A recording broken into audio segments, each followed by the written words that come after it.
GM Cool Kids, we are extremely happy to welcome you today. We dreamed about this event, a big NFT event happening in Paris. Finally, we saw so many entrepreneurs, artists who are going to exchange ideas today, so we are really excited. And we are really blessed to have amazing speakers today that will share with you their knowledge about the different application of NFTs in their specific realm of activities. So today we're gonna have speakers here.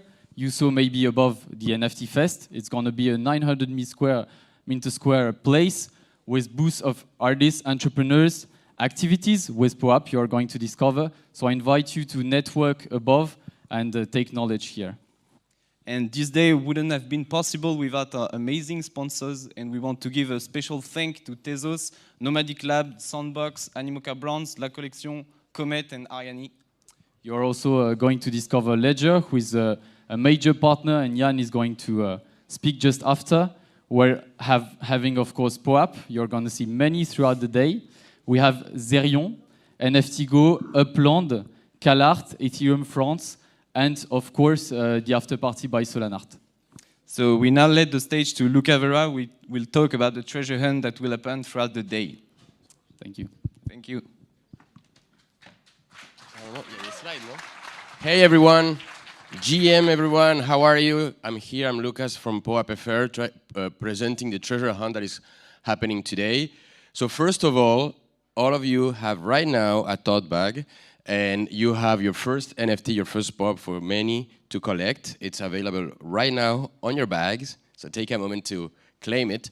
And that's the first POAP today, the official POAP of the event, and it's also the first POAP that allows you to participate into this raffle. Tonight is going to be, at the end of the day, there's a raffle with a lot of prizes, not only POAPs, but also NFT PARIS, artists and other of the sponsors will participate in the prizes of this raffle. So more POAPs, more chances, more prizes, more utility, more everything. So for any of you that do not yet have an Ethereum address, you should start to have one. But if not, you can always reserve your POAP with your email address. So go ahead, and so you will see also in the tote bag some hints in order to discover 3 other POAPs made by Arke. Is it here? Is Arke here yet or not yet? Okay, maybe après le café. But so yes, there is other 3 POAPs that participate into the raffle. And there's some hints, and it's for you to get the hints and discover the other POAPs. It's not that hard, quite frankly. But the idea is for everyone to collect all the POAPs and participate with as many chances as possible to tonight's raffle. I understand that there's at least a ticket for April's non-fungible conference in Lisbon, organized by John Karp. So that's great, and many other prizes. Okay, and then again, the POAP raffle is we will make the snapshot of 5:30 p.m. So whatever happens later than that, so sorry. And the first 25 persons will get a prize, and we'll announce the winner in the same place here at 6:10 p.m. Okay, happy hunting, and POAP is in booth number 7. Always super pleasure to meet you and to respond to all of your questions. Thank you very much. Have a great day. Bye bye.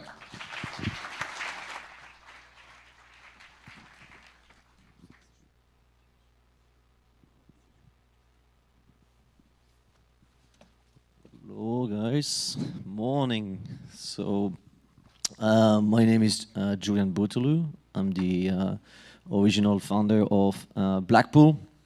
Blackpool is a quantitative hedge fund for the market of NFTs. So we do multiple different things on Blackpool. We invest in the NFT world. We have deployed about 25 million US dollars on the NFT market. We have a lab, we research, we do investment in multiple different projects.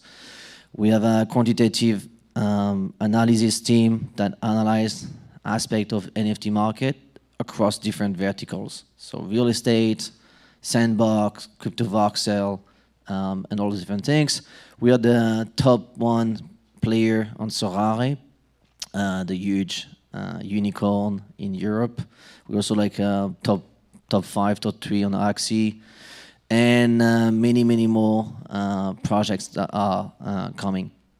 And today, I'm here to announce this nice Jane NFT that is going on auction at the price floor of 0.5 ETH, and the entire raise will go to a community in the Philippines for a food community. So basically, I'm not sure if you guys, how many people know about Blackpool here? Nice. So if you, we have many different things. I mean, you can take a look at the content. We have the academy. We have also like a bulletin telling you the news about the NFT market. But we also, through all our activity, we also try to give back as much as possible. So we did an auction in Barcelona, in Lisbon last year. And this one will be distributing back all the profits to this community in Philippines.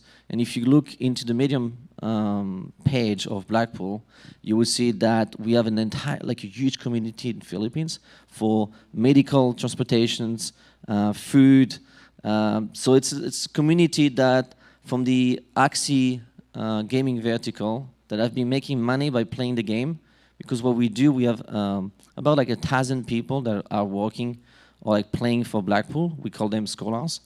And those people, we lend the capital, we give them the capital to play the game for free, and then we take a cut as a company operating the vertical.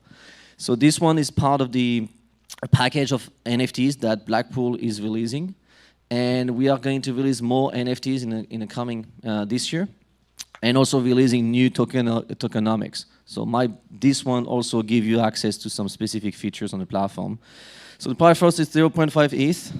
It was designed by a person from the team called Octopus. He's a very well-known designer and artist. And yeah, that's it. You guys like the NFT? It's cool, no? Okay, that's it, I think. Cool, yeah, so it's on OpenSea, it closed tonight. Please, price for 0.8 ETH, all the profits back to the food community in Philippines. And that's it, but it will not leave, it will not go below 1 ETH, I guess. Cool, guys.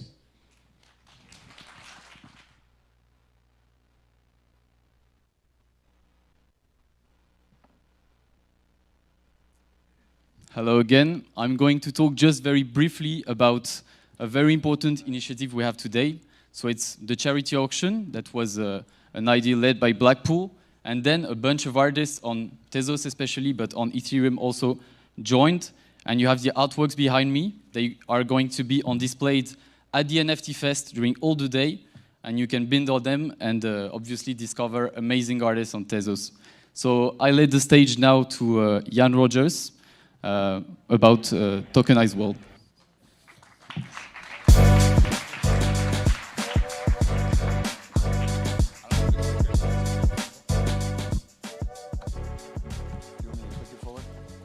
Whoa, that's me. Hi, everybody. Good morning. Ian Rogers. It's entirely possible that I'm the oldest person in this room, which is cool, unless my friend Peter Price is here. But I feel super lucky that all of the weird turns in my life have led me to this point. I grew up in Indiana and programming computers from when I was 8 years old and just a lover of music. And I was lucky. I'd studied computer science, but spent 20 years doing digital music. From Winamp to Beats Music and Apple Music. And then I moved here to Paris 6 years ago to work with LVMH and luxury brands. When I got here, I met a guy named Pascal Gauthier, who was an early investor in Ledger, and then became the president and ultimately the CEO of Ledger. And that's what led me to Ledger. And a number of years ago, I realized that Ledger was this low beta on the entire crypto space because we can talk about any one segment of crypto. We can talk about Bitcoin. We can talk about Ethereum. We can talk about any layer twos or whatever Ethereum killers or whatever we want to say. But the reality is that we have this new invention, and that invention is digital scarcity. And so from that perspective, maximalism doesn't really make sense in my view, because you're just talking about a new invention and a new way of operating in the world. And so really, welcome to NFT Paris, but welcome to the tokenized world. This is not at all insignificant for humanity. I think I was lucky to be working in the early days of the internet and the World Wide Web, and we thought it was super exciting, but we didn't realize that it would lead to Donald Trump and Brexit and the Arab Spring, right? Like that wasn't what was on our mind. And I think changes in humanity like that are maybe not what's on your mind today, but I promise that that's what's coming. I mean, what we're talking about today is not just digital art. We're talking about this new invention, new concept that will be used for all kinds of things. It'll be used for gaming, it'll be used for art, but also, think about the sanitary pass that you used to come in the door today. The technology and security of that health pass is a joke, right? Think about the driver's license or identification that's in your wallet. The technology of that identification is a joke. And NFTs are not just a way to own a piece of art. They're actually a way to prove that you are the owner of a document. And that's why this is much bigger than digital gold, which is amazing and will change humanity in its own ways. It's much bigger than a world computer, which is incredible and will change humanity. This is going to impact your life. And what you will do in the future is, if you get a driver's license, you will connect your wallet to the issuer of the driver's license. They will issue the license to your wallet, and then in the future you will prove that you are the owner of the wallet that contains that license. That's what we're talking about here. So saying NFT today is like saying website in 1996, right? It might mean a gigantic business like Amazon.com, and it might mean my dumb homepage, right? And so the NFT is really just a primitive that is bringing us this, this completely new world. So Ledger is super proud to be a part of this and proud to be a sponsor of NFT Paris. And so I hope that when you think about today, you think about it in that really broad context. I also hope you think about security. How many people here are using a hardware wallet? Okay, wow, shit, thanks guys. Because I assume that you're using a ledger. And if you're not, please bring your wallet to our attack lab and I'll show you how to extract the keys from it in 20 seconds. But it's part of this NFT movement that is new is how many people are finding themselves in a self-custody world without knowing what that means, right? If I was just going to buy some Dogecoin because I saw Elon tweet about it, I might just go to Robinhood and buy some exposure to Dogecoin, right? Yeah. But that's a lot different than what you're doing with your NFTs. What you're doing with your NFTs is called self-custody. That means you're actually participating in this new world of critical digital assets. And that means a digital asset that you might lose, right? That you could lose. The same way I could lose my cell phone and it's gone. Same way I could lose a $50 bill and I'm not getting it back. You could lose that asset. This isn't like, being locked out of your Gmail, right? This is a fundamental loss. And in that world, your phone or your computer is not built to protect that value. Web 2 hardware is not built to protect Web 3 value. But as you know, a lot of people are learning this the hard way. So our job is to make sure that they are that they're educated on that.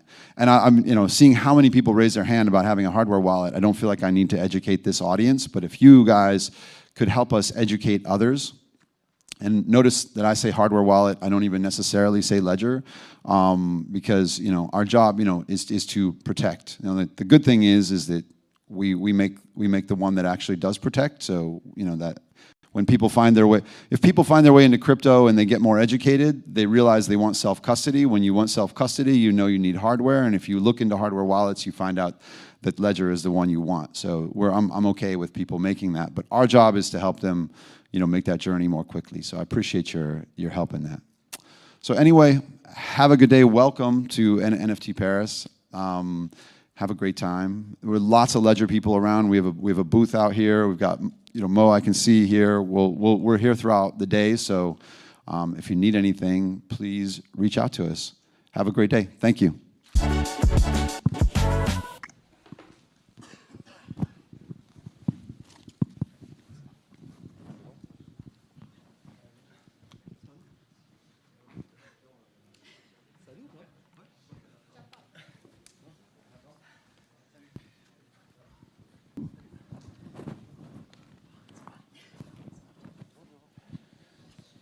Okay, thanks everyone for being here this early in Saturday. So I'm really happy to see so many young faces.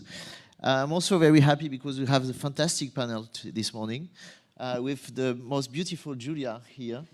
Benoit, of course, who is like a legend in this, and the obvious guys who are also obviously a legend. So we have just 30 minutes, so I'm going to try to be very efficient in this. I'm going to present you our speakers, and after this, we are going to start directly with the questions. So Giulia is a proud Italian, I understand. So she's been 16 years in the art market, mainly in the contemporary art field. She started in Milan, then moved to London, and couldn't decide if she liked Paris or London best.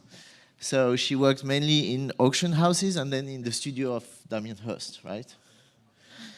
And then she also got involved in something called New Art Academy, and CADAF, which is an art fair for crypto art or for NFTs. So that's why she's most relevant today. Now she works at Sotheby's Paris in the contemporary art field, and she also helps Sotheby's develop also his Metaverse and some project with this. Is that correct? Good. Benoit is, he's a tax lawyer, so that's not the most fun, but his tax lawyer activity led him to investigate the cryptocurrency at some point because there was no legal environment around that, and he was in charge of trying to figure out this thing. And instead of finding some really interesting new laws to that, he got into the guy from Ethereum, and from that he got passionate about this and the artists who play with this. And he started buying some real estate in the Metaverse. And with this, he found out that his neighbors were actually artists. And he said, okay, let me help them. So not only he buys and he bought a lot of art, he has a collection of few hundreds works of NFT art, but also he built them a museum. So he now owns and runs the MoCA, the Museum of Crypto Art. And he's one of the strongest advocates of NFT art in France and above that. So we are very happy to have him.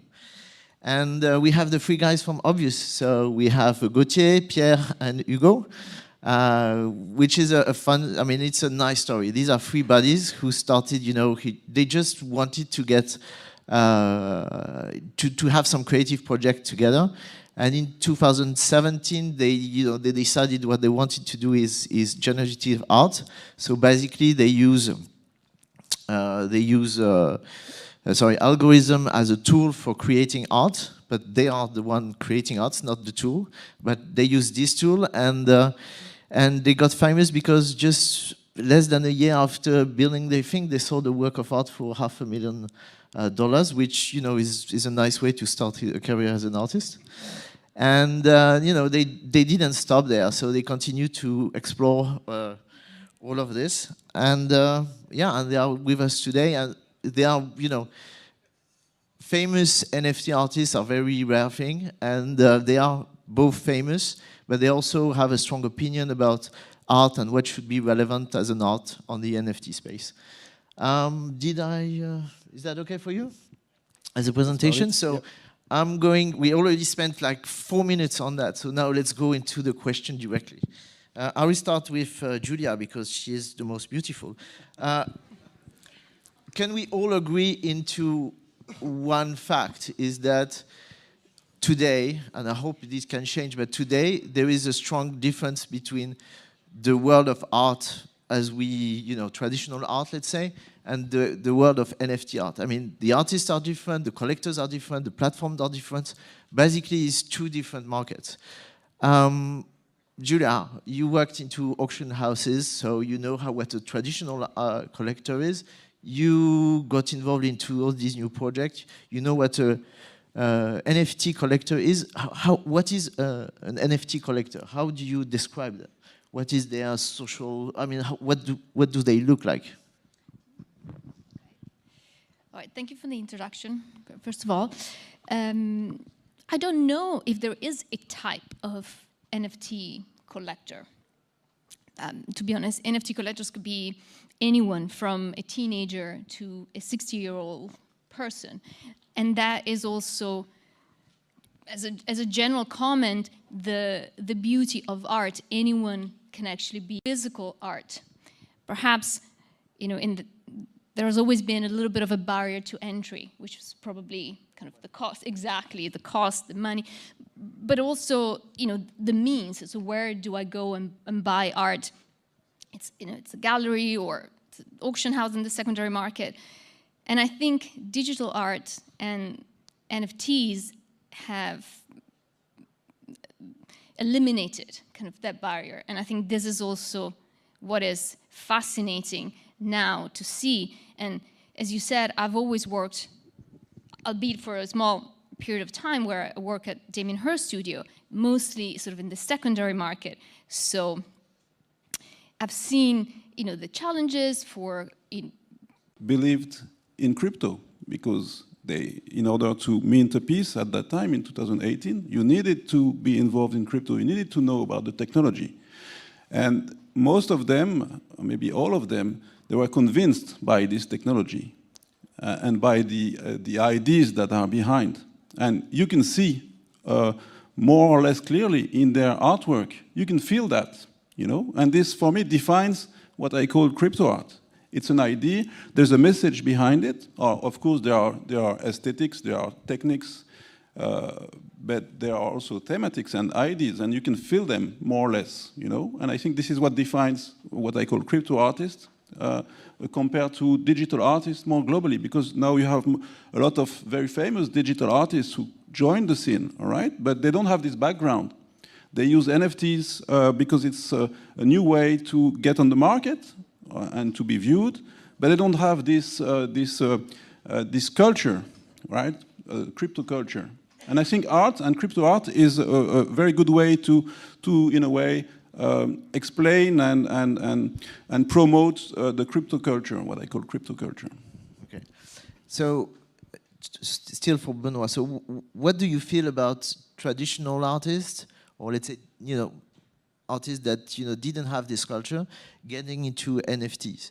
I mean, do you feel like they can find a new audience there? Do you feel they are relevant to speak about here or to speak there? What is your feeling about this? Of course, I mean, any artist is relevant to the space and will help grow the space. I think it's very good.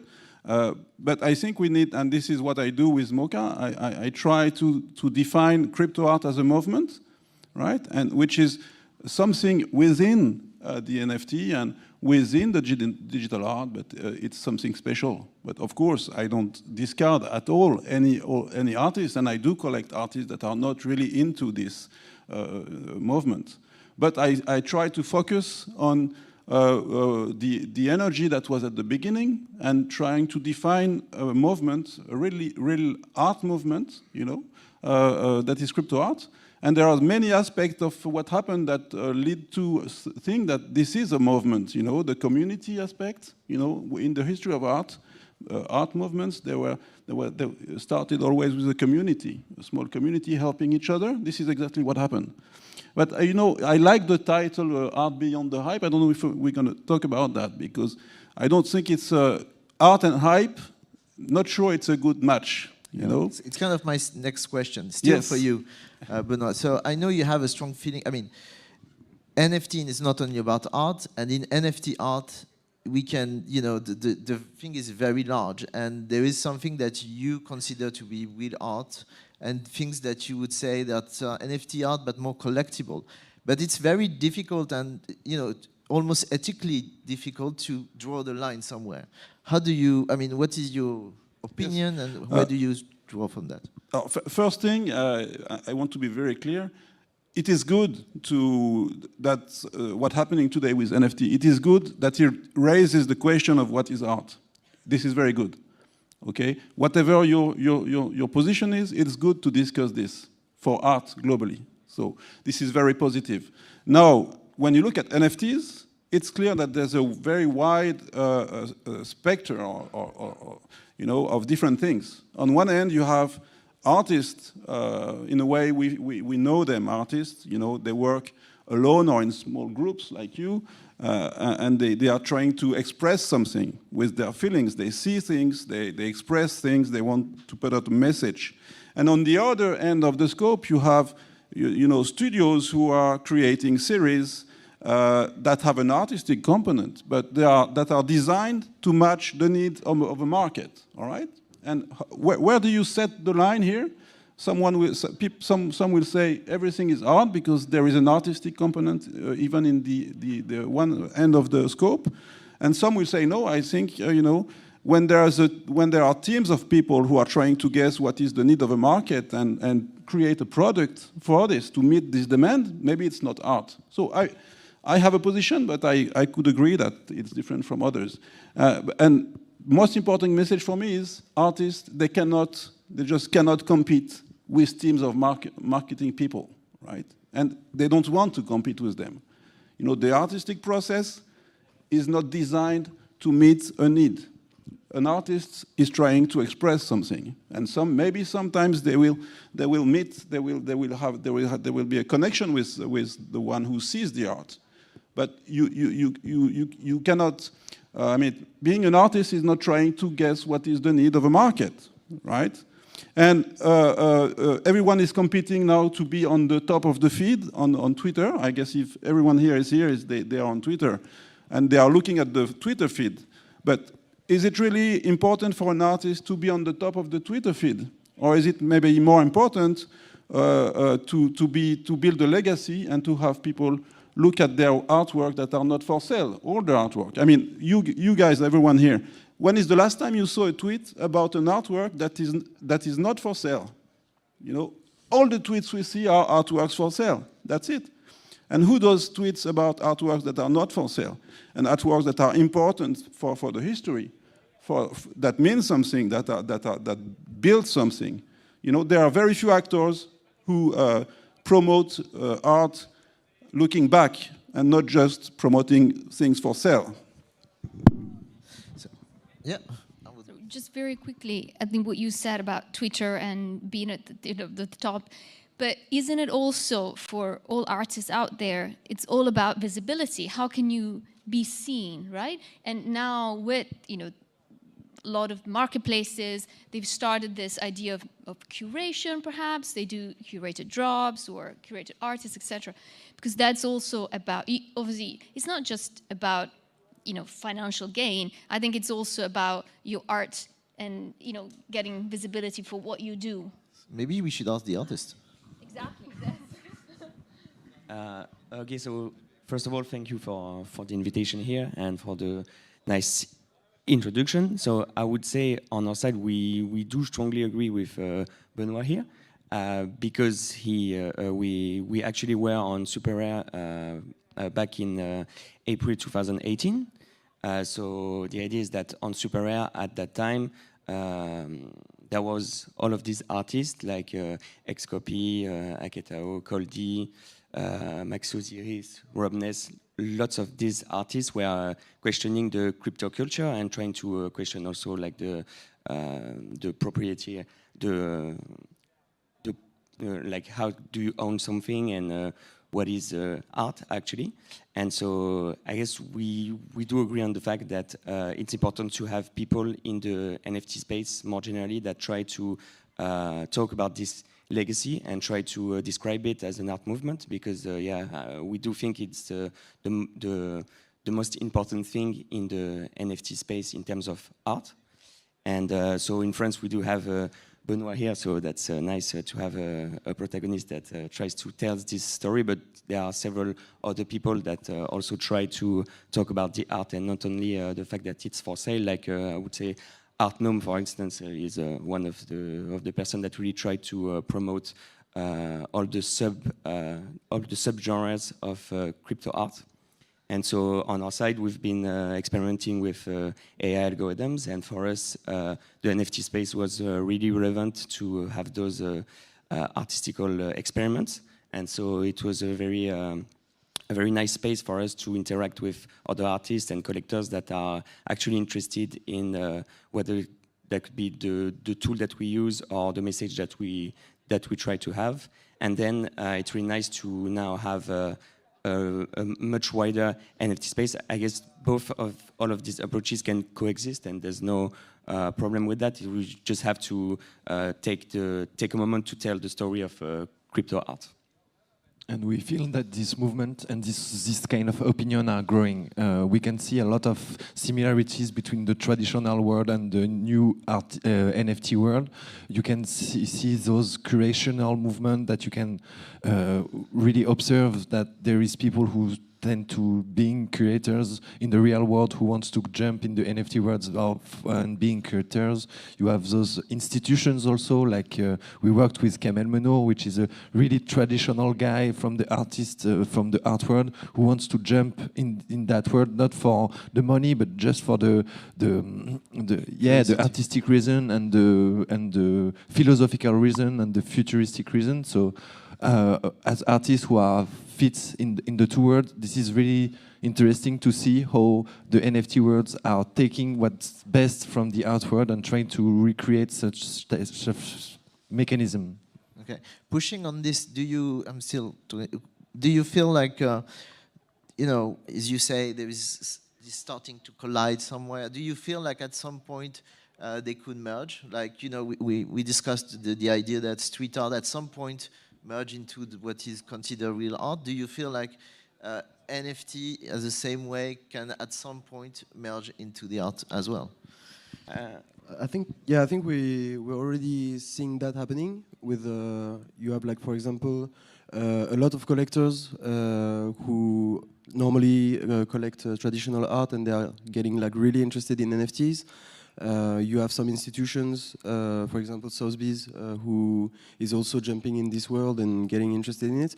So we know that it's a market that the traditional artwork can't ignore.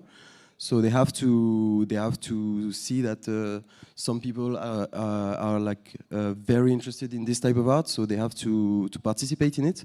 And now it's just a question of will this new market let them in, and I think it is, and they're also like craving for some great actors who have like a huge history and a lot of knowledge to share to come to this new market. So yeah, I believe like the two markets are not merging, but they are exchanging a lot, and it's a good thing. Continuing on this, as Pierre said, you're collaborating with Kamel Menor, but he's one of the there's not so many galleries that took this step of inviting artists from the NFT world. As you said, this curiosity, maybe also it's some FOMO, the fear of being left behind on this. Why do you feel like other galleries are still reluctant? We'll talk about auction house after this, but galleries are very important. They used to be very important for traditional artists in the sense that they were them marketing and making the career. So Rome wasn't built in 2 years, you know what I mean? So they are interested about that, and they are getting more and more into those reflections. I mean, if you are a proper gallerist who sold Anish Kapoor stuff, art, you're not interested about only the money. You're interested about the philosophical aspects, and it takes time to embrace it properly. So it's normal that it takes time. I like to do the comparison with the arrival of street art, you know, because you can ask yourself, why does this numerical art is not that relevant for the past 20 years, and because you have computers basically everywhere, and this numerical art and digital art was not that sexy. And you can see that it's sexy now. People are getting very interested about that. So, but you are still at the very, very beginning of a new art movement, and it takes time. You're right. If I can add something, I would say that what we discussed, what Benoit discussed about the crypto culture and all the artistic aspect of crypto art at the beginning, maybe the traditional galleries don't have the knowledge of this, and I guess they would be much more interested in NFTs and crypto art if they would happen to know about this. And because it's strictly art, I guess they would be very, very interesting because they are passionate about art, and so that's what they do every day. And they, as Pierre said, they don't try to just have a business that works, but they are really into the art scene. And if they have the chance to hear about this artistic movement, I guess they would be much more interested, and we would see more and more galleries and museums interested in telling this story, because that's what they do. They try to tell an artistic story and to explain what was going on in the mind of the artist at the moment of the creation. Yeah. And also there's probably also some kind of a culture that is different and needs some time to adapt. Yeah, it needs a lot of time because they don't even know what the heck it crypto is. You know, so knowing about crypto culture is a step further. The deepness of this is incredible. I mean, the crypto art was born in modern history of crypto art is in 18, but it comes from 14. But the roots of this goes way before. It's from for instance, the cypherpunks in the 90s. Yeah. In the 90s, these are the roots of what's happening today in art, in crypto art. So this is not something that just happened like that. There are very deep roots. Julia, we need to talk a little bit of auction houses, I guess. So auction houses got involved, I would say, not last year, but it became big last year. And somehow I have the feeling that they generated the interest in the general public because of the result of that, because of the interest that generated, because of the money also. What are the projects that they are working on today? Can they go much beyond that? What else can they do to support the ecosystem? The sky's the limit. No, so one thing, so money aside, and I just kind of want to tag onto what's been said about the arts, the traditional art and the digital art sort of merging, and with collectors. And I think we have to remember that, at the core, even for auction houses, is, supporting the market, and therefore indirectly supporting the artists. Obviously, auction houses historically have all been, mostly operated in the secondary market, so the resale. With entering the NFT world, it's often the primary market. It comes from the artist, and it's sold at auction house. Christie's, you did once with Sotheby's and Damien Hirst, 2008. Yeah, that's true. Yeah. So this is what I said. Well, mostly secondary market, not always with Banksy as well. Look at now, but in any case, I think this is what it's an historical moment. This is what is also fascinating for me. I've worked most in the secondary market. Is first of all the blending now of the roles, so between primary and secondary market, and then auction houses allowing traditional client to actually step into and discover, a new type of art. and vice versa, because there could be actually buyers traditionally buying crypto online that might be curious or fascinated of buying at an auction house, and then why not? They might move on and buy physical work. I think we have to, I don't know, since I've discovered as well the world of digital art, there's always a bit of a split between traditional art and digital art, but it's art. So I think we have to eliminate that. In terms of projects, now we have a few coming up, so stay tuned. But I think we will continue to evolve. I obviously work at Sotheby's in France, so I think for us, the key will also be to be at the forefront of development of the market in France of NFT. So, so we have a lot of projects, yes, towards that, I think, and it's still, we're working on it. It's not possible to sell NFTs in an auction house in France. But back in the days, auctioneers were considered as the traditional guys that you cannot reach. You know what I mean? If you ask us, like 5 years ago, the relationship you have with a traditional auction house as an artist is zero. And you can see now that the two big auction houses are the one pushing further. And that's really interesting in terms of who are the people in charge of this market. And that's really cool because you can see that technology is driving their new ideas and their future. And this is that, as an artist working with technology, is really, really cool to observe. Agree. And it's cool for us working in it to actually see and be part of this. Yeah, yes. And we were really happy to see that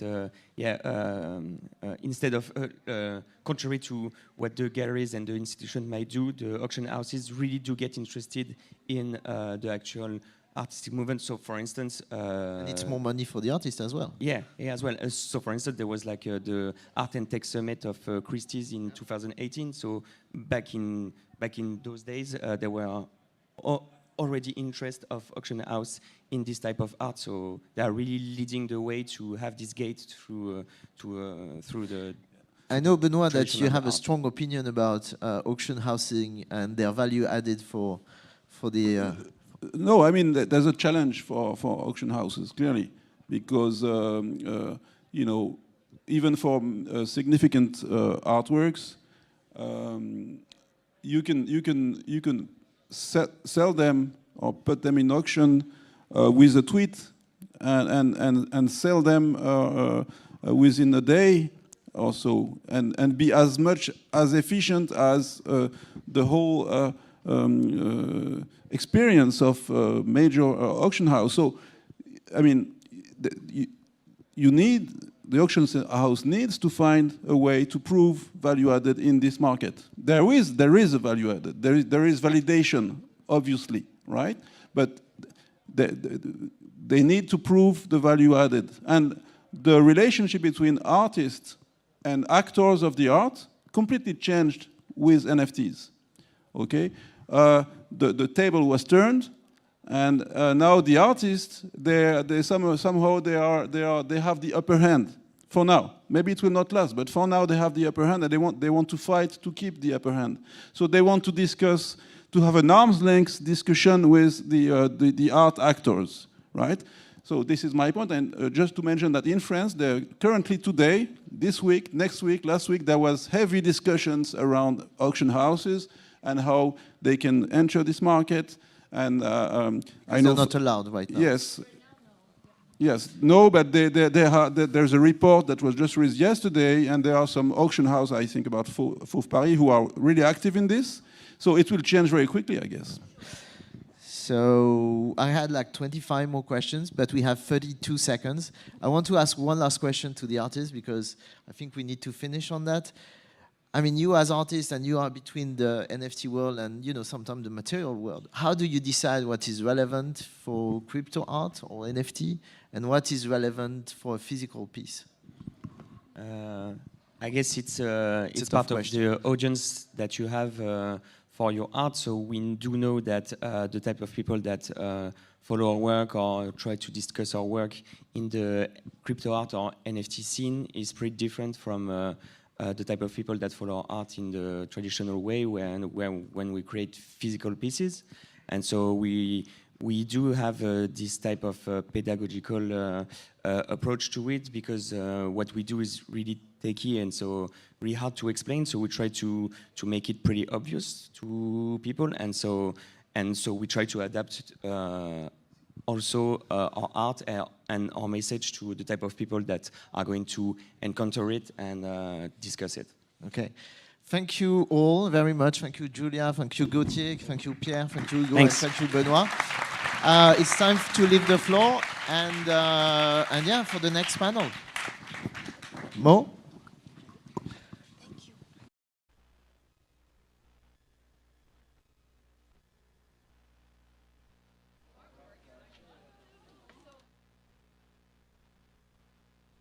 Good morning, NFT Paris.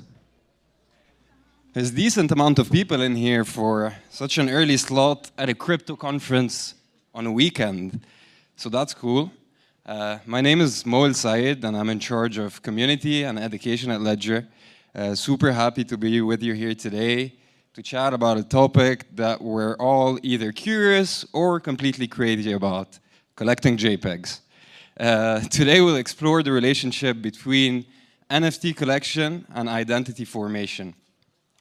So if you think about it, we communicate as much through what we buy than what we say. And NFTs have had an incredible year in 2021. This new medium opened plenty of doors for self-expression outside of the limits of the physical world. And this is exactly what we'll be diving into today with our amazing guests. We've got Nirmala from The Fabricant, Yen from Word of Women, and Luca from POAP.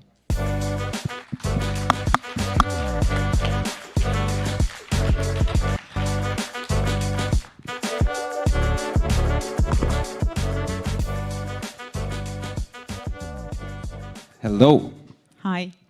Hi. So before we dive into the topic, maybe you could start by giving us a quick introduction about yourselves and a few words about 2021 from your perspectives, because you come from different fields. Nirmala, you can start. I'll go first. Hi. Hi, I'm Nirmala. So I am from here representing The Fabricant. We're a digital fashion house based in Amsterdam. I work there as a product manager and just have recently transitioned to the community team, which is really exciting because I think reflecting what we're building, we're really building a community of digital fashion creators. My 2021 was pretty crazy. I had a baby at the start of the year. So that was one big transition. But it was funny, like before I had the baby, I was working more like just, we were creating like a production house, like creating digital fashion items. And we had this idea about the value that they had and the potential, but it wasn't really realized widely. So then I had the baby and came back and we were like creating a Web3 co-creation platform, which has been amazing. We kind of released the MVP late last year and had a really great response to that. And we're getting ready to release season 1 soon. But I mean, generally, it's just been a really wild year. I think like for all of us, kind of the mental models and how we've kind of changed our thinking, changed my own thinking about what we're building. Yeah, it's been great. I have to say I kind of mixed, obviously with the lockdown and everything, it's been a challenging year, but I think that actually propelled us further into this space. So yeah, that's kind of my year. Lewis? Hi everybody, so I'm Lucas, I'm managing POAP FR, and 2021 was for the whole POAP ecosystem a complete explosion. The classic hockey stick curve happened in 2021, meaning that the exponential minting and collecting and events and everything went nuts. So basically, we're here to make it more available to everyone, to present what POAP can do for as a protocol for everyone. And I'm glad that my collection also went nuts. My personal collection went it doubled, so not exponential, but at least double. And here we are in order to show you guys here in Paris, but to the world in YouTube. how NFTs and maybe POAP in particular can help you to build some form of identity based on the events that you go. What about you, Yen? What about me? So yes, I'm Yen. I'm head of communication for World of Women. And 2021 has been very exciting because it's when I actually discovered NFTs. That's when World of Women was also created. So for those who don't know, it's a community that celebrates diversity and representation, and it's united around the World of Women collection itself, drawn by Yam Karkai. So here's my cool profile picture. I'm happy I sent it as my pick. I love it. Yeah, I love it too, very objectively, and yeah, so it's been really a very exciting year because like so many things happened, and like we had great ambitions, but like it was really crazy. Like we had the endorsement from a lot of celebrities. Like today you can see Reese Witherspoon with a wow as a profile pic, Eva Longoria. Huda Beauty, a lot of different personalities. Gary Vee also was a big supporter and still is, thanks to him. We gave $250,000 to charities. Pretty cool. Like we really already had an impact. Like we did a lot with artists. We bought more than 100 art pieces for fun and collaborated with more. What else? We signed a deal with Universal Music Group in Cambridge. So yeah, there's a lot of things that happen, and I think I forgot a lot, and it's difficult to say like all that happened. But one thing's for sure, I learned that 6 months in the NFT space is packed. That's for sure. So Nirmala, maybe to set the table here, as we were saying, Web3 and digital ownership have opened a lot of new doors for self-expression. And identity formation. So maybe if we set the table by explaining what an identity is, and then diving a little bit more into how Web3 is changing the way we form it and share it with the world. Yeah, and it was funny, like when I was doing my research on this, I went down a lot of rabbit holes. But I think like the key thing with identity is, that it's fluid and that it's like iterative, and like every day, like we are creating and performing who we are and our identity. A big part of that is like our self-image, our self-esteem. It's how other people see us, but ultimately it's fluid. And there's some interesting kind of analogies to like our identities being kind of like a chain, right? So we carry within us all the identities that we have been along our lives, and what you're seeing now is the latest block on my chain. We do hard forks, we change, we do all that type of thing too, but yeah, there's like this interesting thing about our identities being very fluid, and how, forming them is very much about the context and the medium that we form them in. So you growing up in a certain way with certain people, going to school somewhere, learning about things, that's all the medium that you have to form your identity. When we kind of take that into thinking about how Web3 is changing that, it's like looking at, social media and how we form identities through social media. Instagram, it's very much about sharing a visual side of your identity. Twitter, it's about sharing a, text-based side of your identity. Web3 is really, and the key thing with that too is like it's within these kind of closed platforms. I think what Web3 does for the formation, it fundamentally changes the medium and the context that we can form our identities in. By having the infrastructure, right? Tokenized communities is an infrastructure to form your identity.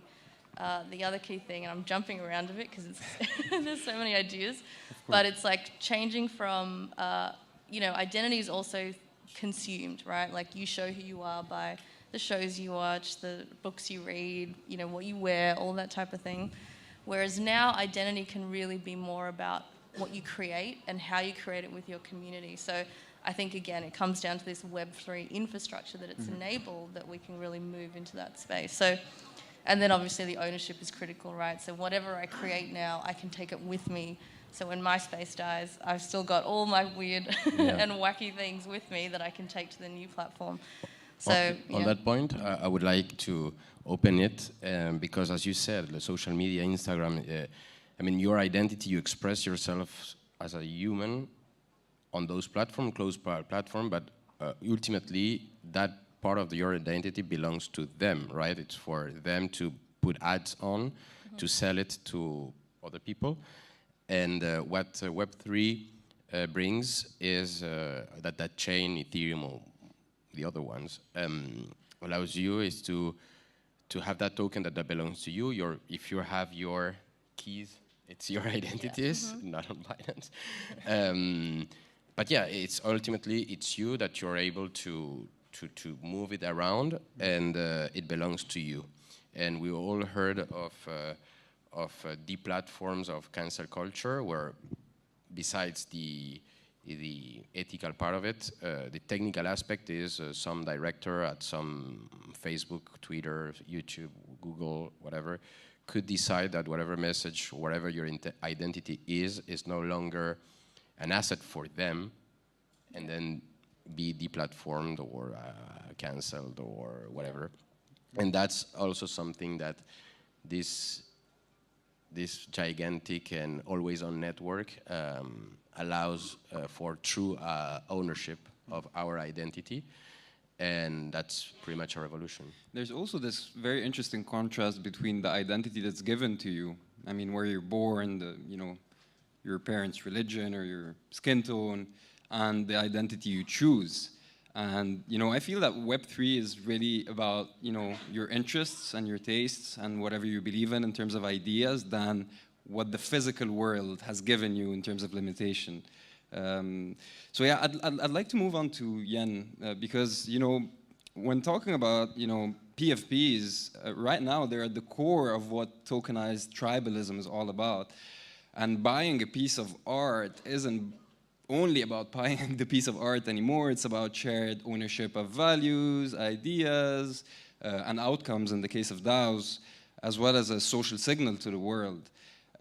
How are you thinking about building the identity of Word of Women and uniting the community around that shared vision with initiatives and incentives? Yeah, I definitely agree on that. Like when you're rocking like a profile picture, it's kind of like a way of saying, "Hey, I think I belong there. Like I'm part of this, and I share this set of values." So I'm happy you asked me that question because as I was saying earlier, we're very mission driven. So everything we're doing is based on that and from the very, very start. So I think this really reinforces that identity, and that's what it built it. So from the start, for example, Yam, our artist, like she created the collection because she felt like there was something missing in the space, because when she wanted to buy herself a PFP, she didn't find anything that really like spoke to her, like resonated with her. So that's how the idea came. And then like during the way, the actions we've taken are always like driven by our mission. Like when I say charities, like it's the same, art as well. Like we always want to like empower minorities, etc., and like doing actions that will contribute to that. And today, what is amazing is that like it outgrew us in a way, because like the community is now like taking it in their hands and making it theirs and like bringing it to the next level. Like for example, I would say that WoW is like about being someone that it's diverse, inclusive, etc. Like these are like values that are dear to you. But like with our community now, I can say also that it's about like being like benevolent people that's like welcoming newcomers that are like into education and stuff, and yeah, so they're kind of bringing it to the next level and creating something bigger than what it was initially. Yeah, absolutely, and I really like the initiatives that you have. I spend a lot of time on Discord, and I think one of the impressive communities is yours, because there's so much happening on your Discord. So could you maybe speak more to the initiatives that you have? I know that you have some sort of a fund for artists, and then that you drop different artworks to your community. So maybe speak more to that? Sure. Yes, so we have the World of Women Fund. We already acquired more than 100 pieces. We have curators in our community that help us select art pieces every month. So we bid on them up to 0.3 ETH. So we're trying to choose like smaller artists to bring more eyes on what they're doing. And then we share it on our Twitter because we have like quite the followers now. So it's a good way also to give them like more visibility. So we're really happy about that, and it helped us discover like really great artists, and like we're super happy because we also have a very cool collection now, and yeah, so that's for the WoW Fund, and we also have monthly art drops. So as you can see, my WoW is a rainbow, and I love it. But you have different skin tones, and according to your skin tone, you're gonna have an art drop made by a different artist, and those artists are gonna imagine something that will go well with that universe. So there are 7 art drops per month, and yeah, it's also another way of like highlighting those artists' work, and it's like artists we really love and want to highlight. That's awesome. So, Luca, I'd like to move on, to what you're doing with POAP, and the places we go to and the experiences we live are also a big part of how we form our identities. And if you think about it, as people, we've been collecting memories in the forms of, tickets, merchandise, goodies for decades now. But POAP is kind of changing the game when it comes to visibility and utility. How are you currently working on that, and how do you see that, evolving in the next few years? Great question. Well, for example, today, some of the POAPs that are distributed today will allow to enter a specific chat room where the people that are here today, and we might not know each other from our names or pictures or even phone numbers, but we will be able to discuss and that identity, that signal, that event will allow us to share something, right? And of course, if that later on, if they're more than affinity, then you can move on to another type of conversation, a coffee, a WhatsApp, whatever. But the access to that chat room will be available with a POAP. Then, of course, there is the drops, other projects that use previous POAP in order to drop NFTs or access to a certain Discord or a specific Discord channel based on some specific POAP. And for example, today, there was a raffle that was done based on POAPs that were given on a podcast, and people hearing that podcast would claim that POAP, then enter the raffle, and then there was a giveaway to get here. So as you can see, there is like a timeline that is expressed on this blockchain that doesn't require a name, your activity, or it's just about your intentions, your time, your attention.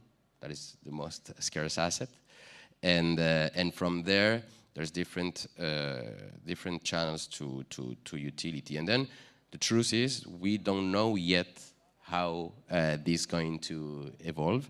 I mean, identity is such a complex idea, and the fact that today I have a POAP collection, but tomorrow maybe I can hide some of it, expose some of another, and get access to, or get a special discount, or just showing my collection to you on Discord or in real life, and seeing that we've been in the same events, and smile about it and start a conversation. Absolutely, and talking about identity, there are different layers of identity when you think of the metaverse as a whole. So you have avatars, you have the things that you own in your wallet, and you have the things that you wear. So Nirmala, what you're doing at the moment at the Fabricant is pretty fascinating, because you're kind of 10 steps ahead of what everything is happening, but you're also going to be at a place that's going to be very, very relevant when the metaverse has its prime time. How are you thinking about that at the moment? Because I know that you have a lot of initiatives, and where do you see digital fashion in the next few years, whether it be, as a digital garment for avatars, but as, a way to put in place different collabs with existing brands? Yeah, I think there's going to be a massive change across all aspects of fashion. How it's created, how it's worn, how it's sold, how it's bought, and how it's expressed. I think one thing that's super interesting is what we're working on now is co-creation of fashion items. So the platform we're building lets people come and kind of right now it's customization really, where you can kind of take a jacket, take materials, combine it together in different combinations and mint a unique fashion item. The next step beyond that is that you can kind of trade it, so you own it. But when you trade it, all the people that were part of that jacket that you created, the garment creator, the material creator, the accessory creator, will all be part of the smart contract. So these items will kind of be equitable to everyone along the chain of creation. So that's really exciting, I think. The other key thing is, what do you do with your fashion item? So we're trying to, in this ecosystem we're building, is think about all the different utility tailors, we're kind of calling them. So if I want to take this to Decentraland or Sandbox, or I want it as an AR filter, who are the people, or to voxelize it, who are the people I need to connect with? So there will be all these different roles that will come up. And then beyond that, there'll be stylists that need the voxel piece, and they'll have to take that and get a photographer. And, the whole ecosystem is just going to keep building out. So I think we're really excited just about seeding it and kind of seeing what's going to happen.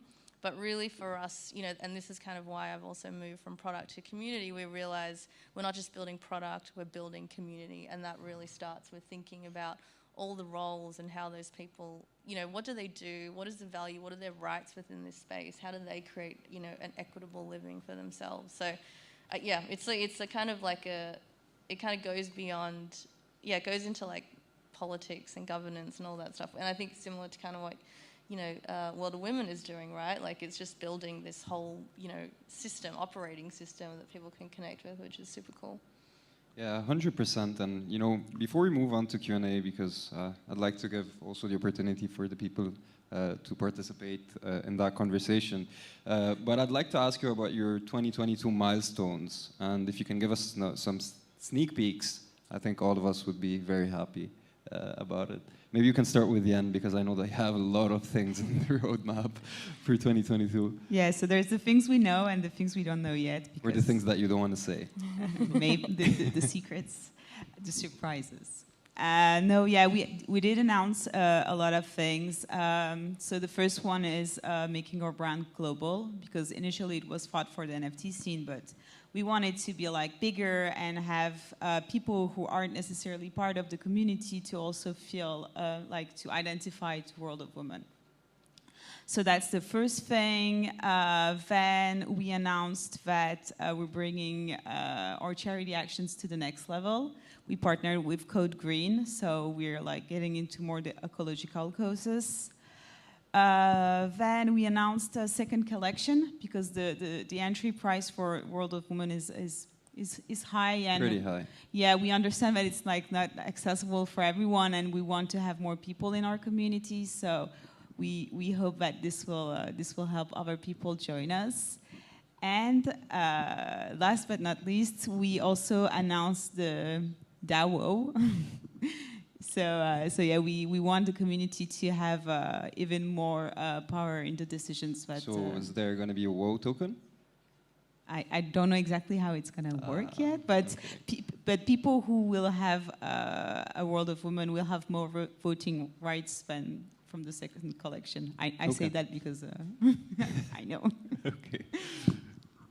Regarding POAP, there is, so 2021, complete explosion. Right now, we know that as a protocol, there's a lot of gears to get oiled. For instance, the issuer aspect of the protocol is rather complicated, and that's somehow a form of a limit that we put because it's completely bonks. But so yeah, the idea is to control that part and to have the whole chain of creation and distribution much more smooth.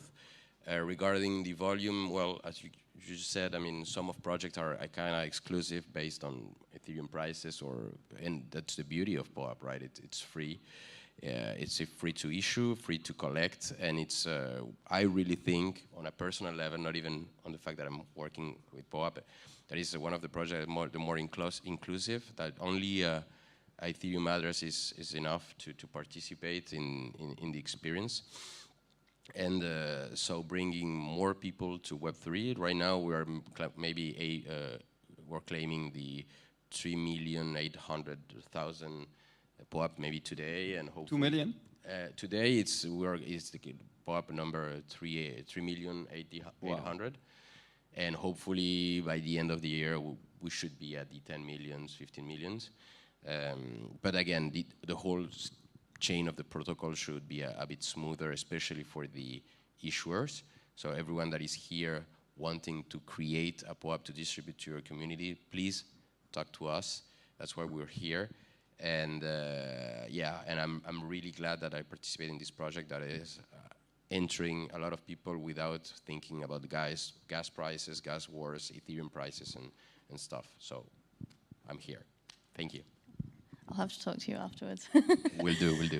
Yeah, I think for us, like, we just had a internal kind of catch up with the whole team, and the big word that we have this year is focus. You know, I think like the Fabricant, we started off as a digital fashion house, and now we're kind of really expanding. We're kind of having our own mini identity crisis. So really trying to think about like what is critical, what's important. So I think this year is all about building. So building our platform and the tools for creators, building the community so people can kind of come and find, you know, roles and, you know, connect with other people. We have some really exciting collaborations coming up, actually. I think World of Women was one that was coming up, which is cool, that we'll be announcing soon. That's a sneak peek.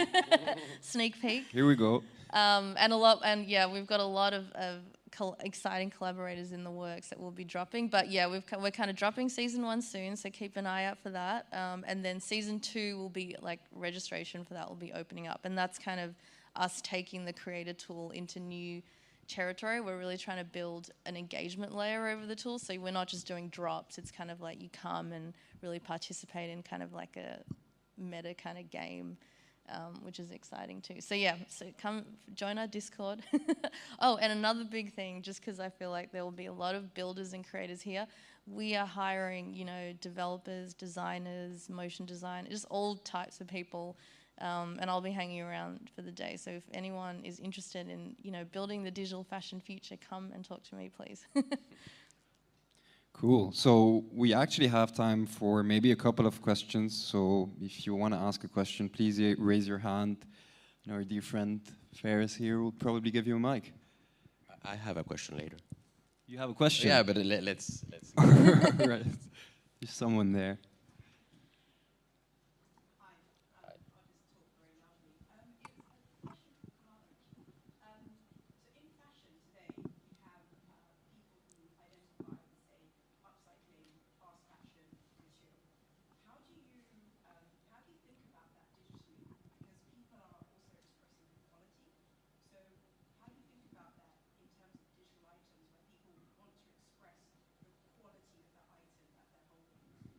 Yeah, that's a really good question. And that's actually something the Fabricant, I think, has kind of built its name around. So when we produce a digital fashion item, it's like designed in super high quality. Like we can do 8K renders with the garments that we create. And often the process for us of taking it from the design process and what we design into these different places actually means downsampling that quality. So the way we want to preserve the quality is, you know, the NFT that you mint on our item, what you receive visually right now is like a 4K render.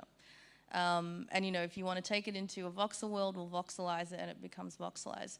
But in future, when we can support that high quality, when we can, you know, have this like your unreal metahuman with all its beauty and like, you know, the simulation, we will have that asset ready for people. So I think it's like the roadmap for that. We're not, you know, we're not quite there yet in terms of the utility, but it's like we're designing for that because we know the quality is critical. The other really interesting thing about quality with digital fashion and NFTs is that we can make these programmable, right? So it's not just like the quality is in the visual fabrication or the textures, but these NFTs, this jacket can have a function that actually connects to the world that you're in or to another person. So that adds a new type of layer of quality to garments and to fashion. Cool. We have maybe some time for another question. Please. Hello.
I'll go quickly first. So yeah, the Fabricant is really digital-only fashion. We do not plan to create any physical items at all and ever really, as far as we kind of define ourselves.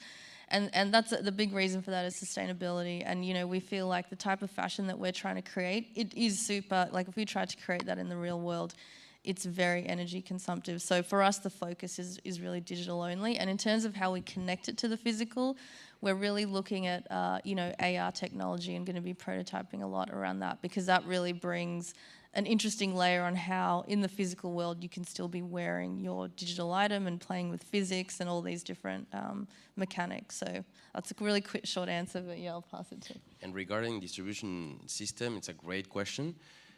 Today, as POAP exploded, there is we have some farming issues where when we share a QR code on the internet, it gets farmed like the hell out of it. And so today, in our booth, you can experiment a new beta distribution system that is called a kiosk. That basically it's a screen that shows a QR code, but it changed at its scan.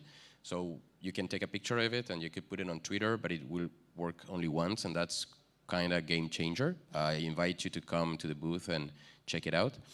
And then, of course, we are prototyping with NFCs tags that, of course, would provide a unique claim link on each tap, and that's even cooler because not even need for a screen and internet connection. Your phone will do. Of course, then printing paper and whatever paper works, we can do stuff. So it's a real 2022 is going to be a lot about also new distribution channels. Some of them on real life, some of them on Discord channels or on the internet or the Web3. And we're happy to experiment with you all. Thank you. Awesome. Thanks a lot for the great chat. Thanks, everyone. We're moving to a networking session, if I'm not mistaken, and we'll resume right back after. Thanks. Thank you. Thank you.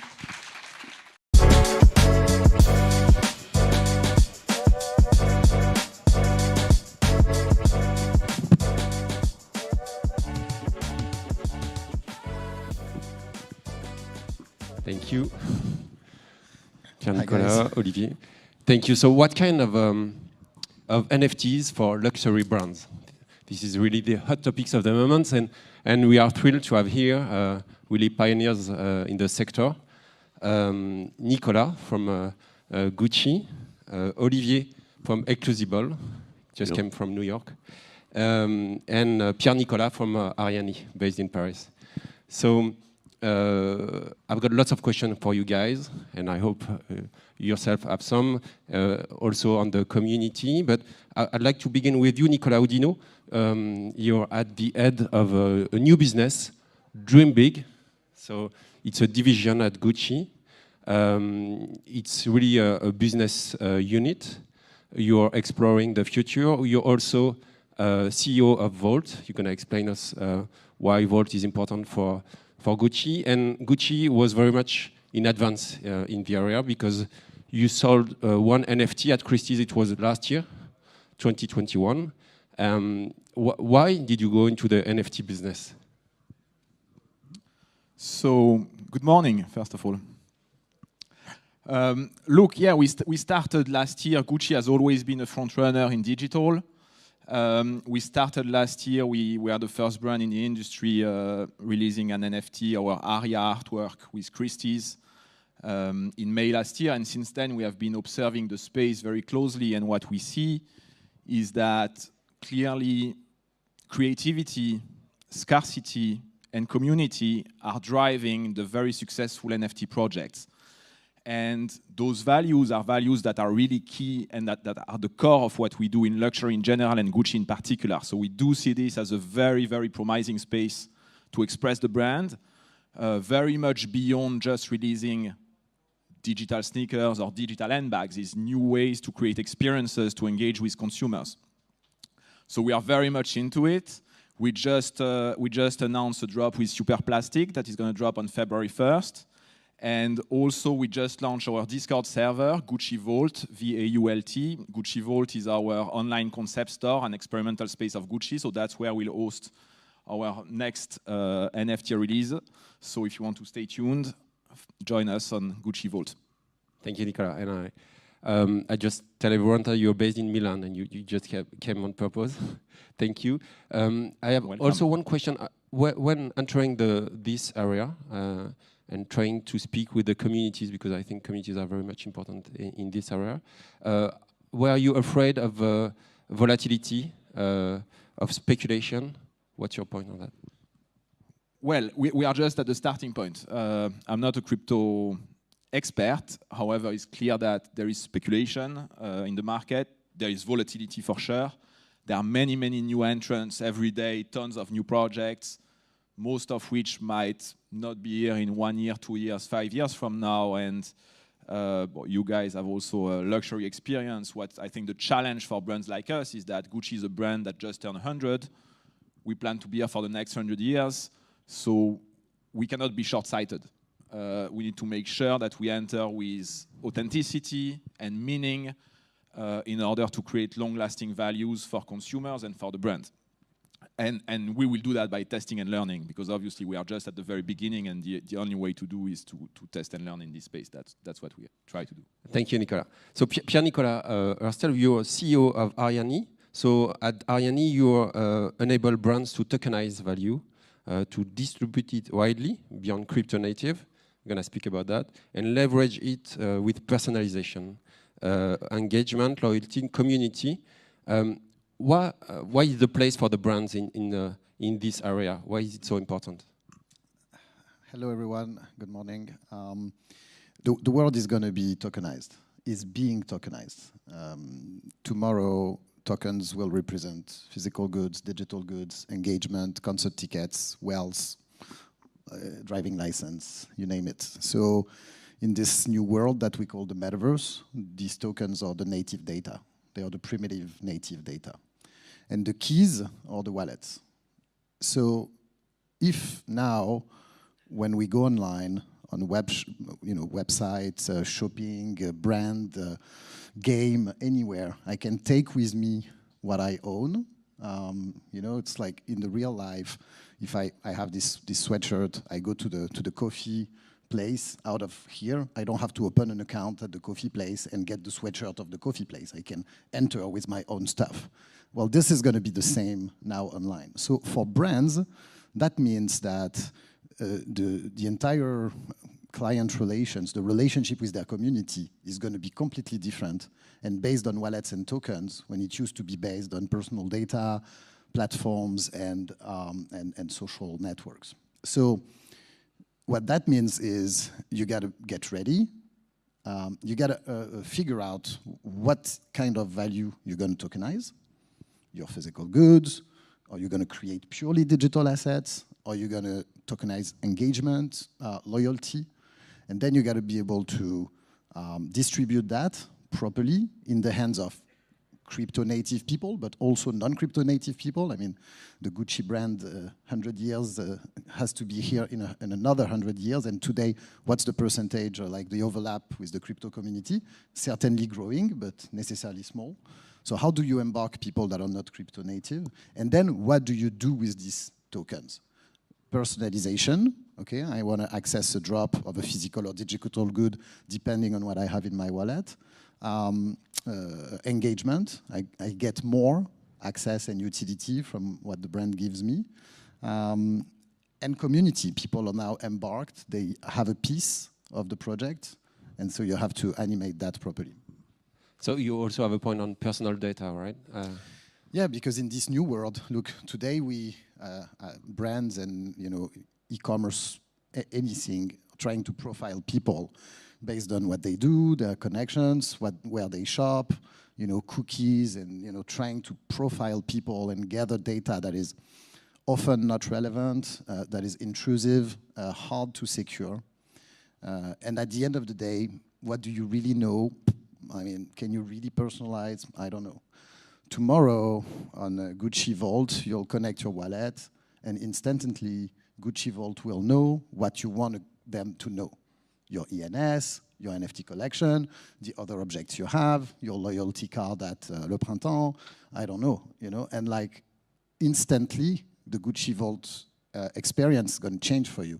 Maybe there's a product that was not even visible and now it's available because you're qualified. Maybe there's an experience you have access to.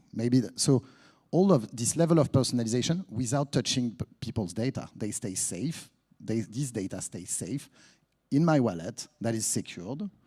It's not copied, processed by the brand, and I have way more personalization. It's 100% secure. We can say that today, right? I don't know. Ask Ledger. Okay. No, Good. I'm just kidding. No, I mean, yes, obviously it's secure until you secure it. It's with more power, you get more responsibility. So it's you can't have it all. It's either Mark Zuckerberg who keeps your data or yourself. If it's yourself, you got to learn how you do that properly.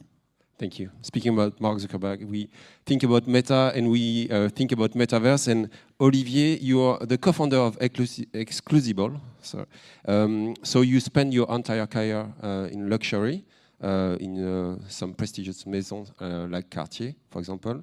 And you pay good attention about NFTs for sure, but also Metaverse. Why are the Metaverse important? You're doing lots of stuff on Sandbox. Can you explain us?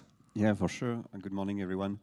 Absolutely. So at Exclusible, we like to say that the NFTs are the what, it's the product, when the Metaverse offers the how and where. It's basically the location. It's the equivalent of the boutique where we have the experience of, which is one of the dimensions of a brand. So they go hand in hand. It's like, two different sides of the same coin. And so why it's an important, it's the hot topic of the moment. Everybody talks about the Metaverse. For us, the way we see it, it all goes back to the customer. Luxury brands, or the concept of luxury, has been around for centuries, millenniums. Maisons have been here for hundreds of years. And so now we are at this injection point where basically you have a new generation, Gen Z, Gen Alpha. They are, optimistic, they are affluent, they are absolutely digitally native. And so what we are building now is something that makes complete sense for them. And we see it not as an opposition to the existing reality of a luxury brand. The stores will always be around. Physical products will always be around. The magic of luxury brands will always be there. It's an additional layer that's being powered by tech, by blockchain, by crypto, by NFTs, and by all these different metaverse which are being built. So for us, it's an opportunity for brands to engage with a community that they don't necessarily touch today. It's a way to tell their story, and we know that luxury storytelling, it's absolutely beautiful and amazing. It's to tell their story in a new way, creative way, and to tell the story to people who have not necessarily heard it. But these communities, how can you convince them and respecting them at the same time? Yes, so it's very important. We all know that communities are really at the heart of every NFT project. It's all about the roadmap and the community. And so, just like they were saying, when we say that it's a new way to engage, it creates a new type of relationship. I firmly believe, like Pierre-Nicolas, that the crypto wallet is going to be a new form of CRM, where basically the luxury brand doesn't need to know exactly who you are and everything about you, but just by accessing and connecting through your crypto wallet, the brands can basically offer and develop very rich CRM programs through digital or physical experiences. It's just a new way to connect with someone and enter into the brand. So now we are at this moment where luxury brands are clearly either innovating and being at the forefront, like Gucci, or others which are maybe a little bit more conservative or traditional, are curious. They are paying attention. And so the whole point, what we do and what a lot of other companies do in that space, is to bridge that very traditional world of luxury products, luxury maison, to the communities, and we try to do that in a way that's meaningful for both sides, to create that connection that will last for a long time. Otherwise, it might be poorly received by the Web3 community, and that's we don't want that. That's, I think, absolutely key. What you are saying, whatever we do has to be true to the brand and true to the community. And so you need to find the right communities that match with the brand, because you cannot play with that. For instance, before NFT, but still in the first steps of the Metaverse, we partnered at Gucci with The Sims, we partnered with Roblox, and for example, in both cases, what we decided is not to build ourselves, our world, is to ask creators from the community to interpret Gucci in their way, and through a dialogue, we gave life to virtual worlds in The Sims, in Roblox, etc., that had a huge traction and success because they started from the community interpreting the brand. And that, I think, is the key to successful projects, because otherwise there is a huge risk. The challenge, obviously, is that when it comes to the crypto and NFT community, as you were saying, the overlap today, first, the crypto community is still tiny. The overlap today between the crypto community and the fashion luxury community is probably tiny as well, and our role is to grow it and accelerate the convergence. Yeah, absolutely. I think meaningfulness, authenticity, and creativity, which are the pillars of a brand's brand equity, whether it is actually luxury or anything else. You could take any consumer goods, restaurants, experiences, entertainment.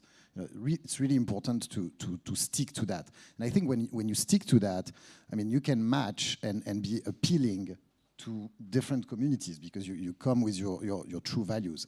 And the crypto community is growing very, very fast. Yes, it's still small, but I think not everything has to be done completely matching all the codes when you want to increase the audience. If you talk to the crypto community, you got to play by the rules.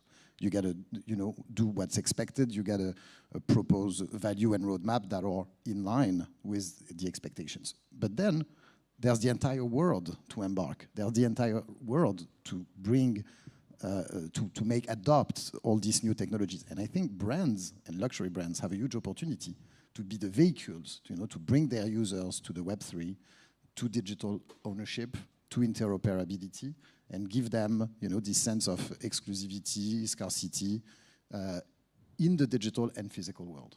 Thank you, Pierre-Nicolas. Yeah. And to this point, you use the right word, the brand equity. The reason why Gucci is at the forefront is because your brand is so strong that you can stretch it, and you can go into these territories in Roblox, in The Sims, in Discord, And the brand is never going to break because you built it has such a strong equity. But this is not the case of many luxury brands. Many brands cannot afford, or they are too scared, they are not comfortable enough to go into and to test these new territories. And so that's why it needs to be done, as you said, with a lot of meaning and authenticity. And they need help from us on the Web3 side to be the bridge. Thank you, Olivier. I just tell you that questions are open, so feel free to ask questions, to raise your hand. But listening to you guys, I have one question. Speaking about the luxury brands, luxury maison, in a decentralized world, should they change?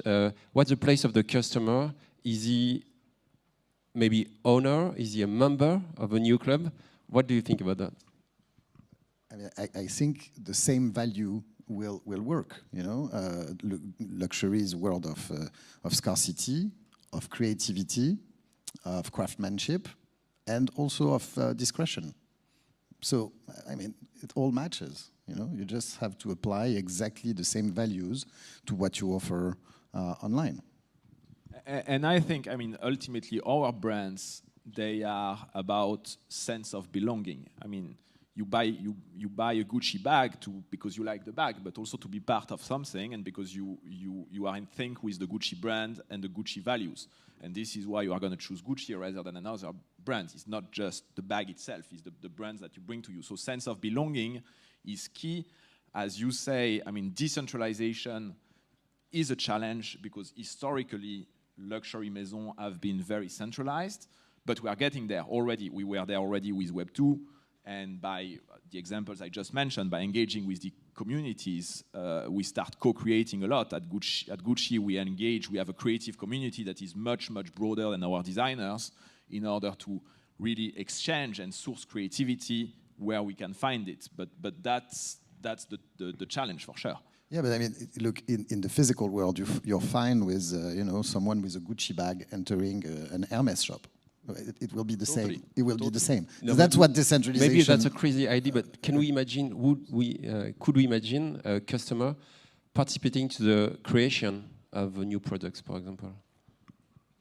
Yes, I think certainly. In a way, that's what we do.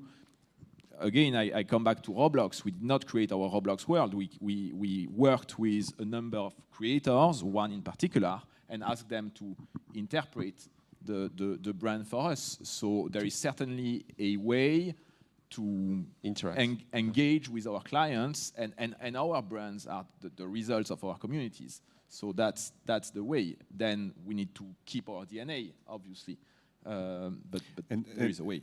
And to your point about the brands also have to kind of shift mentally from being sometimes too product centric, where you enter through the absolute amazing craftsmanship and it's all about being about products, to now being really customer centric. They think they are customer focused, but they're focused on the experience as opposed to being focused on what and how customers shop, especially the new generation. 95% of product purchase decisions are made online. Then that purchase can be made in the physical world, in a store, or on the brand.com. But the decision to buy is influenced by the large majority online in the digital world. Whether it's a celebrity wearing something, it's a social media post, it's an article. So once you have established that digital connection, which links to the physical world, can happen in so many different ways, on so many different platforms. And so I always like to go back to an opportunity. Again, it's not an opposition. We're not saying the old world is going to disappear. We're just saying now there is this layer of amazing creativity that's coming.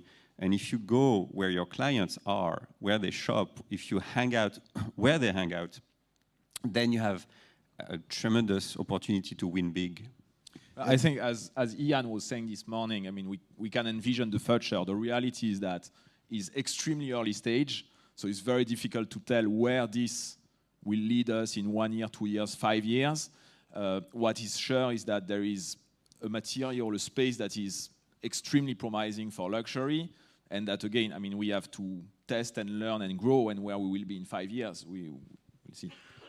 There's one thing maybe we should not forget with the opportunity that lies within decentralization is the opportunity to kind of Uberize the GAFAs, to recreate a completely disintermediated relationship between brands and users, to rebuild a social graph based on wallets and tokens in which brands and users regain control on their data, on the relationship, and stop to be dependent on tolls or centralized platform that decide for everything. And that's what Web3 is about. So for a brand, yes, it's about engagement, it's about new value, maybe new revenues, maybe more community engagement, but it's also freedom, online, like digital freedom and digital disintermediation.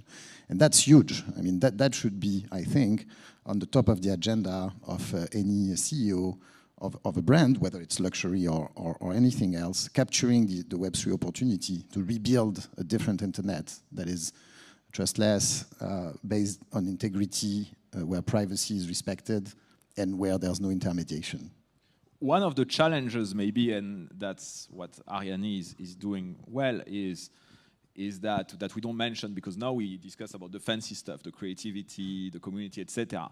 The reality is that today we are also very early stage in the infrastructure for corporates to operate in this world, because crypto is very much a world of individuals, it's decentralized, and apart from finding the right initiative, it means building the IT infrastructure, the security to make sure the right smart contracts, taking payments in crypto, and none of this is obvious at all when you start doing it. So I think that's something to consider as well, very much. No, absolutely, it's a very good point. If we look at the fact that China has a Metaverse committee, which is a group of like the biggest internet companies, and they are basically building and the Metaverse, and they think it's not going to come before 5, 6, 7 years. So to your point, we're very early. The tech is being built at the speed of light, but absolutely no one knows where we're going to be in a year, in 3 years, 5 years. So I think it's amazing to be part of this movement now and to test, learn, take risks sometimes, and see what happens. At least brands will be in a better position because you will start understanding the space and the community and how to react. And so when everything is kind of settling, some brands will be much more advanced than others. Yeah, I mean, thank you, Nicolas, because you're right. The complexity, I mean, the creativity is almost the easiest because brands are so creative. Once the designers and the creative teams are embarked and they start producing ideas around that, there are so many great things that can be done. But then, what does that mean legally?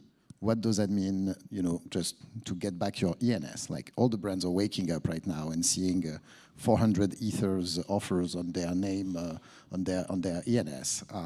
With this ENS, who's going to buy it? How is it going to be secured? When you're going to drop an NFT, what's going to be the contract between you, the supplier or the partner who's going to do it for you? The wallets that are going to be in the hands of your clients, private keys, you, them, how, HSM, ledgers. I mean, all of these questions, and then IT-wise, how do you bridge, the capability to issue NFTs at scale or in a super scarce way with an information system, a CRM? Like, all of these questions are now going to become also, extremely relevant for brands to actually get inside the space and transform their client relations, the personalization, their shopping multi-channel shopping experiences. We can't see you, friends, so if there are questions, please shout. And in the meantime, when waiting for questions, I think this is extremely interesting what you're saying about the big tech interoperability. I had a chance to interview this week for Le Point Reid Hoffman, who's an earlier investor of Facebook, co-founder of LinkedIn. And about the metaverses, he said, we need to have many metaverses. Maybe he doesn't want one big tech taking all the control. Tell us, look, the metaverse is already here. The metaverse, it's, you're online, you're on Zoom, you shop at Gucci, you shop at Net-a-Porter, and then you go in the sandbox. Yeah, we are in the metaverse now. And the difference between the metaverse now, which is not interoperable, and the real metaverse Web3, is that you go from a place to another with your wallet. and you get personalization. Okay, and so like everyone knows that. I mean, I'm not gonna, you know, I've spoken about Meta, Facebook already in this conversation. But if you read the letter that Zuckerberg sent the day he launched Meta, there's an entire paragraph on interoperability, on wallet connections, on the fact that they will have to be open to that. So obviously there will be many metaverses. There will be games. There will be virtual reality. There will be normal shopping, and they will still have stores and subways and restaurants. It's like the opportunities to connect all that with true ownership and digital value. Thank you. No, I absolutely agree. The definition of the metaverse that I like the most is to say that it's from Shan Puri, where he says that it's not a space, it's actually a moment in time when we value our digital lives more than our physical lives. So when you think that the Gen Z spends 7-8 hours a day in front of a screen outside of work, which is absolutely insane. So that's why the metaverse, I completely agree, we are already in metaverse when we are on Zoom. It's just, for me, it's the idea that you have a digital experience, you have a social experience with people and with things and with brands, whereas physically you're simply in front of a screen. Apple is going to release their augmented reality glasses maybe this year, we'll see. Yeah, and so that's another type of metaverse. It's literally having a physical experience of the world with a digital layer, which gives you a richer experience. You know. Okay. Nicolas, maybe you want to... I mean, I will just reinforce what Olivier I was saying. I also very much supported this definition of Shan Puri, that is that the metaverse is not a kind of video game where you are with your little avatar. It is a moment where the digital space and the physical space are converging. And your digital existence is becoming equally important as your physical one. And Ian also was saying, not today, but I like that the consciousness, the human consciousness is one. You don't have a physical consciousness and a digital consciousness. You have just one. So we are already in the metaverse. The transition is not tomorrow with a before and an after. It's an ongoing transition. And maybe if we continue on that road, maybe the biggest opportunity for brands is to unify the experience. Unify the experience between what's physical, what's shopping online, what's virtual, and to offer, like, to be present everywhere with the good level of creativity and the tools that will allow people to go from a place to another. Yeah, it's interesting. I met with researchers from Carnegie Mellon. They're working on the reskin, the interactive skin. That's gonna have exactly, I mean, trying to unify your both experience on virtual worlds and real world. Either one question maybe in the audience, or I think it's now time to announce Asher that's gonna speak about NFT and Metaverse, La Vérité. So it's gonna happen. Okay. No, because we can't see you. Sorry about that. Yeah. One question. Sorry. So my question is for Nicolas. I can speak now. Nicolas, we talked a lot about the metaverse, but do you see also utility for? Yes. I was wondering if you can see also utilities of NFTs for your product in the physical world, like talking about traceability or authenticity of the product. Is there something you're looking into?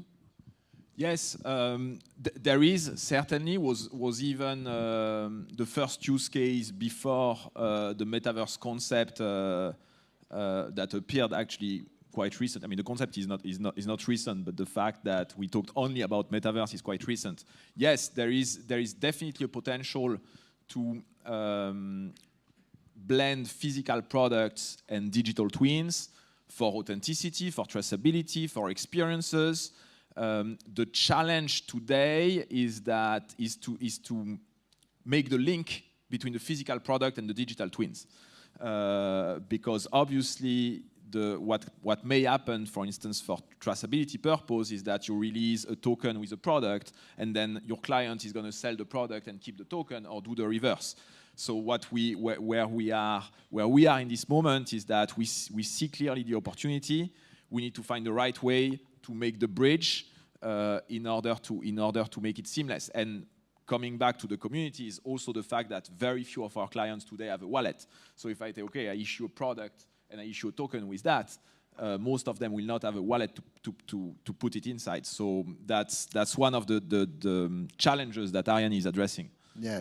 If I can just like jump on that quickly, like some of the brands we work with, like for example, any Breitling user now has a wallet within his client account that just made for him as a first owner to make sure that he gets the NFT with the product, and then he can get out of this. He can get out of this, use another wallet, and transfer the token the way he wants. Now, you need two things to make this work. You need physical identification of products. So if a brand has done this work already, identifying physically, connecting with IoT, NFC or QR codes, it's much easier to add an NFT to a product that is already serialized and physically identified. And then you need the other side of the bridge.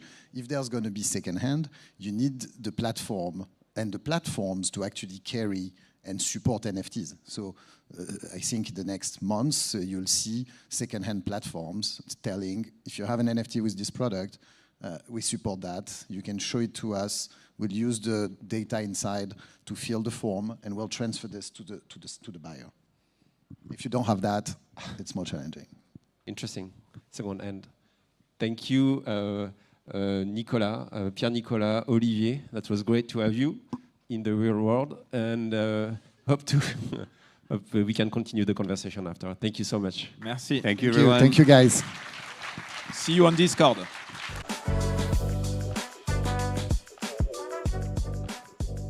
Bonjour tout le monde. Ce sera en français.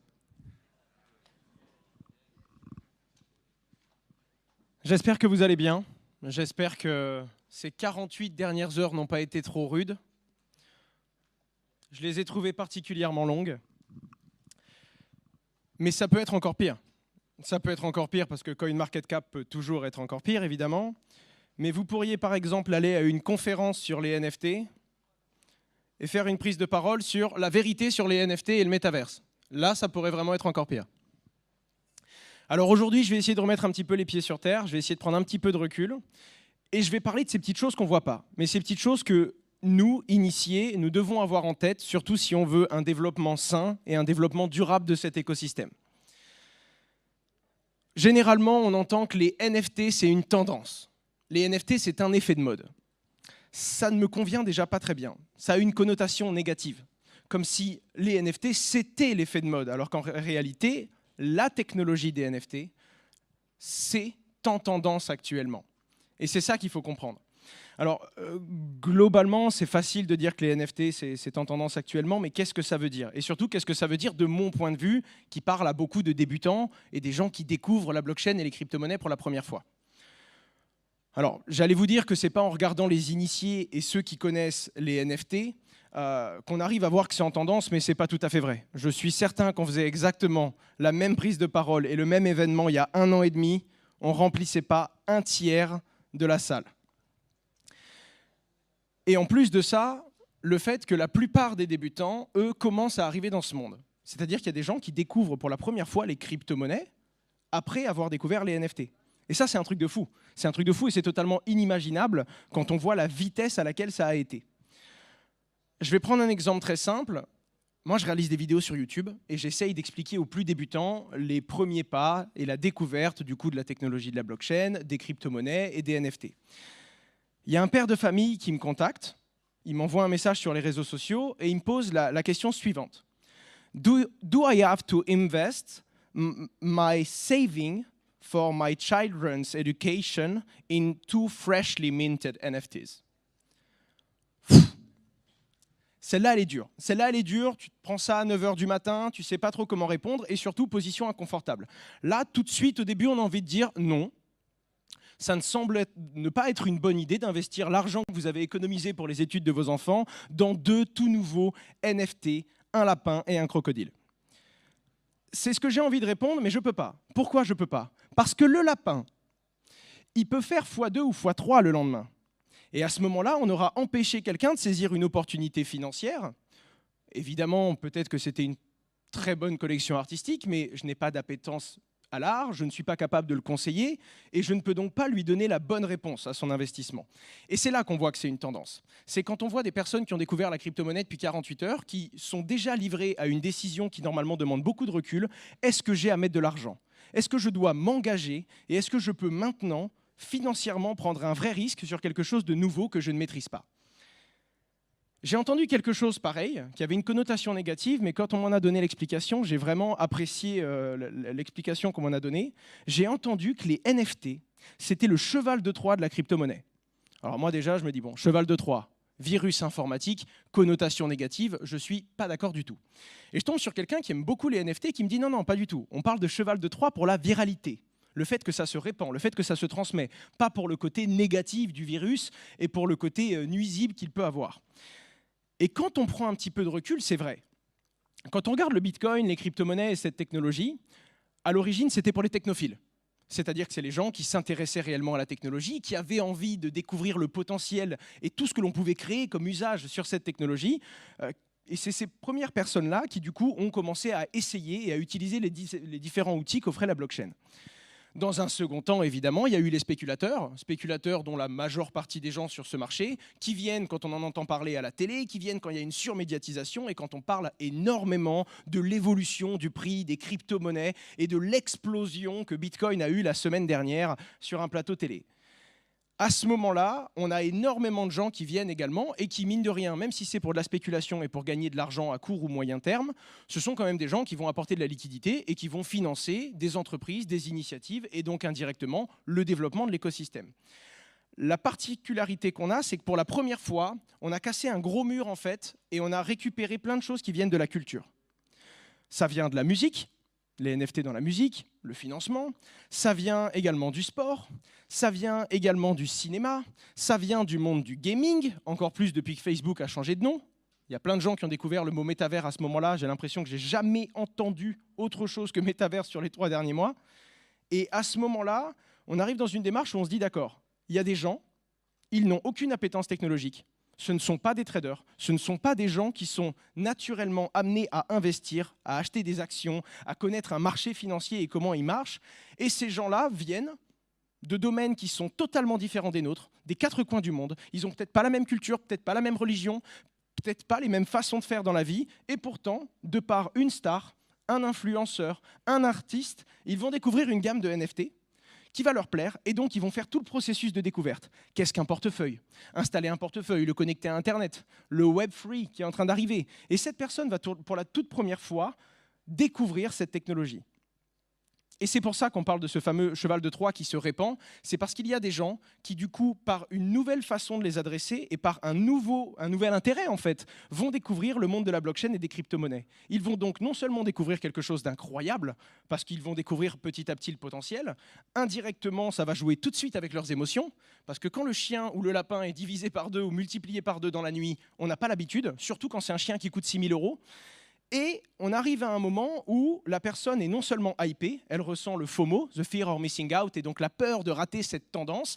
Et en plus de tout ça, elle s'est engagée financièrement, et donc ça joue avec certains sentiments humains qu'une personne qui n'a jamais investi n'est pas prête tout simplement à subir aussi violemment que le monde des NFT peut l'offrir. Alors, ce que je propose, c'est 3 axes, et pour le coup, c'est absolument pas une vérité absolue, hein, c'est simplement ma position, et c'est plutôt pour du court terme, des choses qu'il faut avoir en tête, je pense, pour essayer de construire un environnement autour des NFT qui est plus sain, et qui du coup serait plus réaliste sur la vérité actuelle de l'écosystème. Le tout premier, c'est avoir conscience qu'on est en train de défricher. Et c'est super important. S'il n'y a pas autant d'investissements, s'il n'y a pas autant d'initiatives, on ne va pas créer les outils de demain qui peuvent ou qui pourront peut-être un jour changer le monde ou tout simplement apporter des nouvelles formes de support artistique ou des usages. Donc c'est important. Mais on doit être capable de dire aux plus débutants, à ceux qui arrivent et ceux qui justement, on arrive à découvrir et on arrive à ressentir qu'ils n'ont pas cette appétence technologique, qu'ils n'y connaissent rien et qui sont sur le point de dépenser une fortune, voire même de faire des bêtises avec l'épargne d'une vie sur certains NFT, c'est justement aux initiés, et c'est donc à vous et à nous, naturellement, d'essayer de donner ces bonnes bases saines pour qu'une personne comprenne les risques qu'elle prend. Et ensuite, lui dire qu'on est au tout début. C'est-à-dire que là, il y a tellement de nouvelles initiatives, je suis quasiment persuadé qu'on va découvrir des nouvelles façons d'utiliser la technologie des NFT et cette fameuse unicité numérique finalement, et qu'on n'en a peut-être même pas encore eu l'idée aujourd'hui. La deuxième chose, c'est qu'il faut du temps. C'est-à-dire que certes, l'argent, et quand il y en a beaucoup, ça va très très vite, et on le voit dans le monde des NFT, mais il faut du temps dans le sens où on ne peut pas exiger d'un entrepreneur, d'un artiste ou d'une personne qui crée une solution technique sur les NFT d'avoir un sans faute et de ne pas commettre d'erreurs, pour plein de raisons. La première, parce que c'est justement en essayant qu'on va tirer une leçon, qu'on va apprendre, et cette incrémentation empirique fait que sur le long terme, on va définir une solution intelligente et correcte. Et en plus de ça, parce que ça va tellement vite. La première question qu'on a quand on veut faire un NFT, c'est je le fais sur quelle blockchain ? Et si cette blockchain c'est la meilleure aujourd'hui, parce que c'est la plus scalable, parce que c'est la moins chère, parce que c'est la plus simple à prendre en main, qu'est-ce qui me dit que dans 3 jours, ce ne sera pas une nouvelle ? Et est-ce que je pourrais prendre mes NFT d'une blockchain pour le mettre sur une autre ? Et est-ce que je devrais le faire sur la blockchain la plus connue, alors que pour acheter un NFT à 40 €, ça va me coûter 70 € de l'acheter, rien qu'en frais de transaction ? Voilà pourquoi on ne peut pas demander des solutions complètes et sans aucun problème en fait. Mine de rien, il faut que jeunesse se fasse et il est important de comprendre que ça doit y aller étape par étape et qu'on doit faire ses essais. On doit toujours développer ces initiatives et du coup apprendre de nos erreurs, les partager entre la communauté pour pouvoir améliorer les prochaines initiatives. Et le dernier point, parce que je suis toujours obligé d'en parler, c'est la régulation. Une autre anecdote intéressante.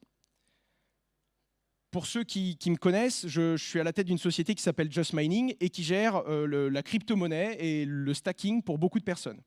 Des gens qui sont soit en custodiane, soit qui délèguent des fonds. Et donc, notre job, c'est d'augmenter le montant qu'on a sous gestion et de travailler ces fonds, que ce soit avec la finance décentralisée ou directement on-chain avec du stacking et des validateurs. Un jour, j'essaye tout simplement d'approcher un prospect et je sais qu'il a gagné à peu près 8 millions d'euros en vendant des NFT. 8 millions de dollars. Je lui parle et je lui explique, voilà, nous on a des solutions, on essaye justement d'accompagner les personnes qui veulent faire travailler la trésorerie ou profiter justement de ces levées de fonds pour essayer de faire travailler la trésorerie dormante jusqu'à avoir besoin de ce financement pour une nouvelle initiative ou une nouvelle gamme de NFT. Et donc, on approche des projets en leur proposant de déposer ces fonds chez nous. La personne réfléchit, 24 heures après, elle me recontacte, elle m'a dit, écoute, j'ai bien réfléchi et je vais déposer ces fonds chez vous. Du coup, moi, je lui renvoie un mail, le mail d'onboarding, comment ça marche, il nous faut le cabis de la société, il nous faut des informations, on a besoin de savoir d'où viennent ces fonds, bref, toutes les bases en fait qu'on est censé demander à un client pour respecter du moins la régulation française et la loi en vigueur pour pouvoir exercer ce métier. Et la personne nous répond, et c'est impensable, c'est impensable, tellement impensable que je ne l'avais même pas vu venir alors que c'était totalement évident pour lui, cette personne n'avait même pas de société en fait. Elle avait été sur OpenSea, elle avait fait un petit site internet, elle avait fait de la pub sur les réseaux sociaux, elle avait fait 8 millions de dollars en 48 heures et elle se voyait déjà sur une plage aux Bahamas. Et là, c'était un petit peu plus délicat. Alors évidemment, on peut prendre du recul et on peut en rigoler, parce que c'est toujours pareil. Tout le monde, une grosse partie des gens font ça aujourd'hui. Il y a évidemment des initiatives qui sont cadrées et structurées, mais ça, c'est le troisième point que je voulais donner. Le premier, du coup, c'était de donner des bonnes bases aux débutants qui arrivent et aux initiés pour pas qu'ils prennent des risques et surtout pour qu'on puisse rendre pérenne cette situation dans le temps. La deuxième, c'est de vraiment comprendre que c'est le temps qui va définir les bonnes initiatives. Et la troisième, c'est de dire que quand on propose des NFT, quand on propose une gamme ou quand on propose une solution liée au Metaverse et du coup connectée à des NFT, en fonction de la réussite de son projet et de la façon dont on va le structurer, il est super important d'essayer d'apporter un cadre. Encore une fois, la loi ne dit pas exactement quoi faire, par A plus B. En attendant, une chose est certaine, la régulation va arriver, il va y avoir des normes, il va y avoir des bases, et ceux qui se sont jamais posé la question, ceux qui ne se sont jamais dit qu'il y aura ce cadre-là et qu'ils auront des problèmes, rencontreront vraiment des problématiques légales qui peuvent être rudes, d'autant plus quand on vient de découvrir l'univers des NFT, d'autant plus quand on vient de gagner beaucoup d'argent rapidement et qu'on doit donc travailler avec ses sentiments et sa propre perception de cet écosystème, et surtout, pour finir, quand on avait les moyens de se cadrer, mais qu'on n'a pas songé à être accompagné. Et donc, essayer justement de recommander, notamment qu'il y a des initiatives très solides qui peuvent recommander et qui répondent, puisque c'est une... De toute façon, la plupart des initiatives sont basées sur la communauté. La communauté communique. Je n'ai jamais vu un écosystème qui se base autant sur des discussions Telegram. C'est-à-dire qu'il y a des devis qui se font en note vocale. Et il y a des acceptations pour des montants qui sont faramineux, une note vocale ou un gif pour envoyer un pouce vers le haut, et c'est signé.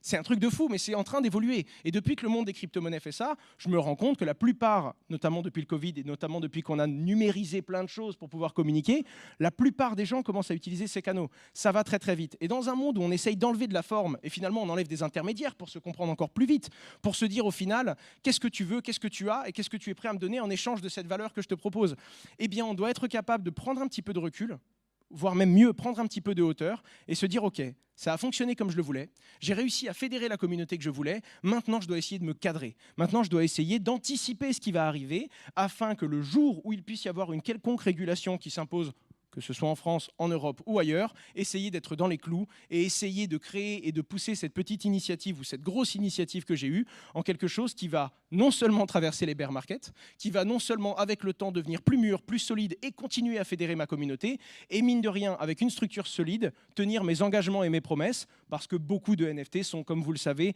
vendus avec une promesse d'usage à terme ou une promesse de service qui sera donnée aux détenteurs. Et c'est ça le plus important. Je vais vous laisser sur une phrase que j'adore et j'en suis persuadé aujourd'hui. Je pense que les plus belles choses que l'on peut faire avec les NFT et avec cette technologie, ces fondamentaux fous, bien que ce soit un petit peu caché et un peu opaque à cause justement de cette tendance et de tous ces nouveaux qui arrivent et qui découvrent et que ça fait énormément de bruit, je suis malgré tout persuadé que les plus beaux usages du monde de la blockchain, des crypto-monnaies et des NFT, parce que pour moi, ça s'applique exactement pareil aux trois, n'existe pas encore. Ce sera peut-être l'un d'entre vous, et je l'espère, qui va trouver la solution et qui va soit enlever un verrou technique en proposant une solution technologique pour régler une solution, ou alors tout simplement l'évolution de cet écosystème qui nous permettra, et j'en suis persuadé, d'avoir des usages incroyables basés sur les NFT dans notre poche, et qu'il y a même des gens qui les utiliseront sans connaître le mot de NFT, tout comme aujourd'hui on utilise Internet sans connaître le protocole TCP/IP. Merci beaucoup.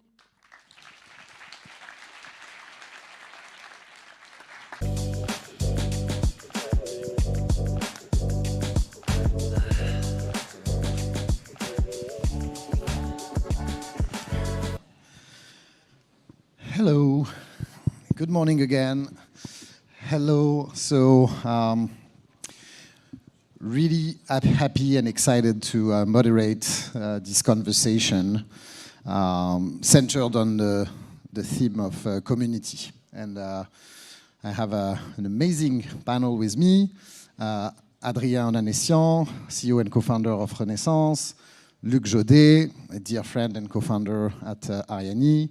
Sam from Blackpool, and Vladimir Ustinov, co-founder of the DAO, The Forge. So, I don't want to make the introduction for you guys. I will let you introduce yourselves and tell us and tell the audience who you are, where you come from in a couple of words, and what you do. You want to start, Vlad? Yeah, sure.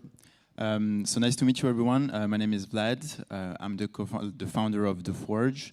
So The Forge today, it's a Web3 community for Web3 entrepreneurs. So basically people who build stuff in Web3. We have both, let's say 75% of entrepreneurs and then 25% of people who want to help entrepreneurs succeed. It's a token-gated community, so it's kind of exclusive. You need an invite to get into to apply, which is an NFT, and then you have a second NFT, which is a lifetime access to the community. And it's international for the moment. We're getting more and more people from other countries, even though it started in France. And that's it, and I broke my arm last week playing football. That's it. Yeah, I'm from Blackpool. So just briefly, Blackpool is a quantitative hedge fund. So we invest early in yield-bearing NFTs. Julien talked about it a bit earlier this morning. My job with Blackpool is to sort of coordinate what happens in what we call the lab. And in the lab, we dig into all the little aspects of these new NFT projects. So we look into the tokenomics, we'll look into the game design, if it's a game, we'll look into the team itself and the smart contract as well. So we have this whole panel of experts that I'm kind of coordinating to make sure that at the end of the day, when we make a decision, we made a fully educated decision to get the best of our investments. So as Julien said this morning, we have quite a few millions of dollars now of assets under management, and all of these assets that are yield-bearing NFTs are being actively managed by our managers. and also subsequently by our scholars. So we have a massive community of players that are playing for you, about 1,000 people that are playing for us with our assets on top of our own managers for a few of those games. And I'm Luke, I'm the co-founder of Ariani.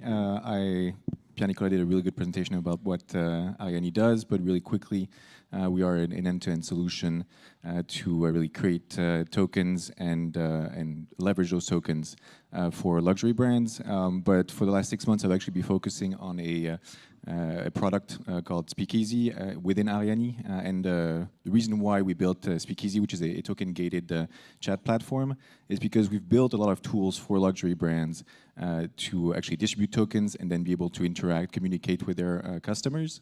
And we thought that when we saw really the entire NFT and DeFi wave coming in the last 18 months, we're like, well, we've built all those tools and kind of hidden them behind interfaces that are easy to use for everybody, but why don't we actually just leverage this technology and make it accessible and really a tool that the crypto native community or Web3 community can use. And so that's how Speakeasy started.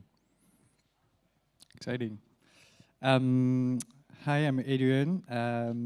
Thanks for having me. Good to meet you. I created Renaissance, an agency, NFT agency that helps artists, creators, and brands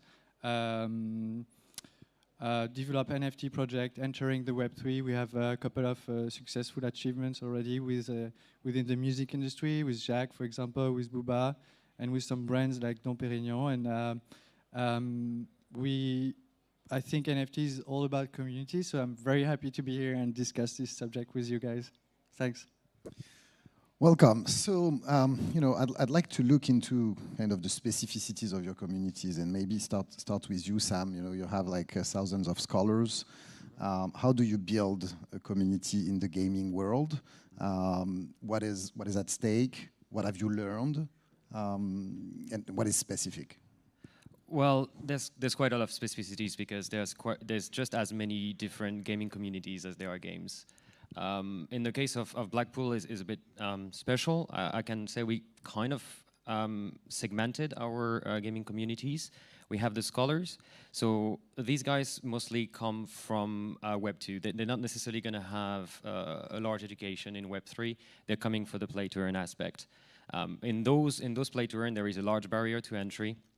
And this is the main hurdle for those new players, because I'm a firm believer as well that gaming is going to help onboard a lot of people into Web3, into cryptocurrencies, and so on.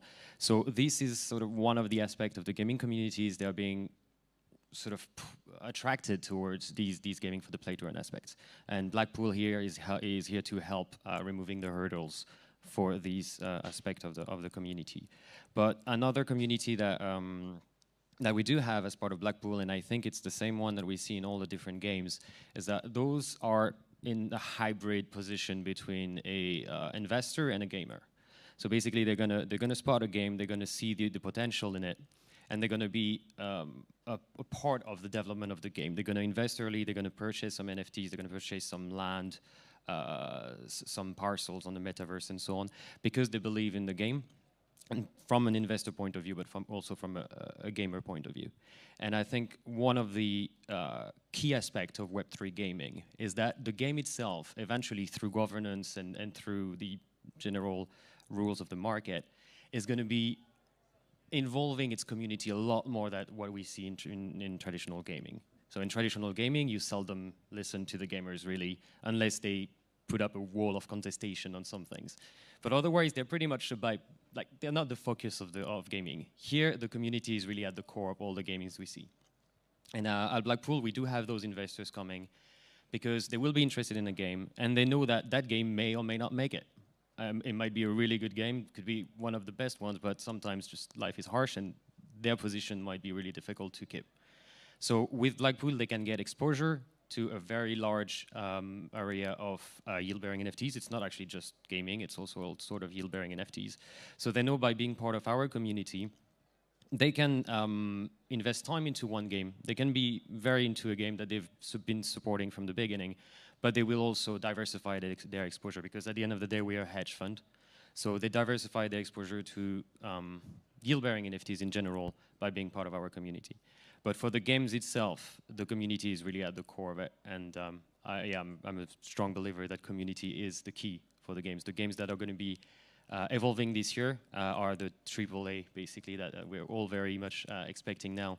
The community will be what's going to really carry those games. And can you build up on this notion of involvement? You know, what form is this going to take? So yes, you're an investor, but how much the community can be involved in the fate of the game?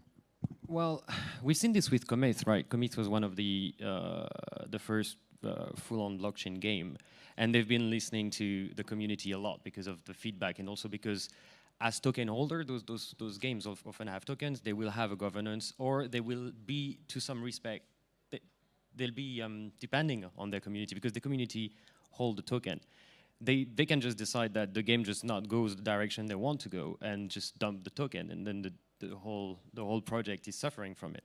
So as a Web3 game designer, you have to keep in mind the community, you have to keep it entertained, and you have to keep it involved so that the community drives the game towards where to keep reinventing itself. Really. And do you see people like actually voting for proposals like with high rates? I mean, we see in DAOs that the possibility to vote exists, but very often the rate of people actually voting is kind of low. Is it any different in the gaming? Check Avegochi, for instance. Avegochi, I don't know on top of my head. Lola would know a lot better than me, but there's been countless iterations and votes on this. And they've been building that game from the ground up, constantly listening to the community and constantly building what people wanted them to build. And the game is just as successful as it is now. I mean, we've seen like a couple of really red days, right? I think Avegochi's token didn't suffer quite as much. I don't think so, and there's a very strong reason for that. It's just people that are into Avegochi are extremely connected to the game. They are really involved, and that's how you build your community. I think is one of the really good examples. But do you see them also involved in the game development, the product development of the game, or not? Because that besides the vote and giving some directions and stuff, do you see people actually contributing to the game design, game programming of the game? Because it's like one of the factors that is also very different to the like traditional world where like you spend like 3 years building a game, not interacting with anyone. But here you can like involve people like directly, concretely in the development potentially. But I don't know if it's like that much present actually.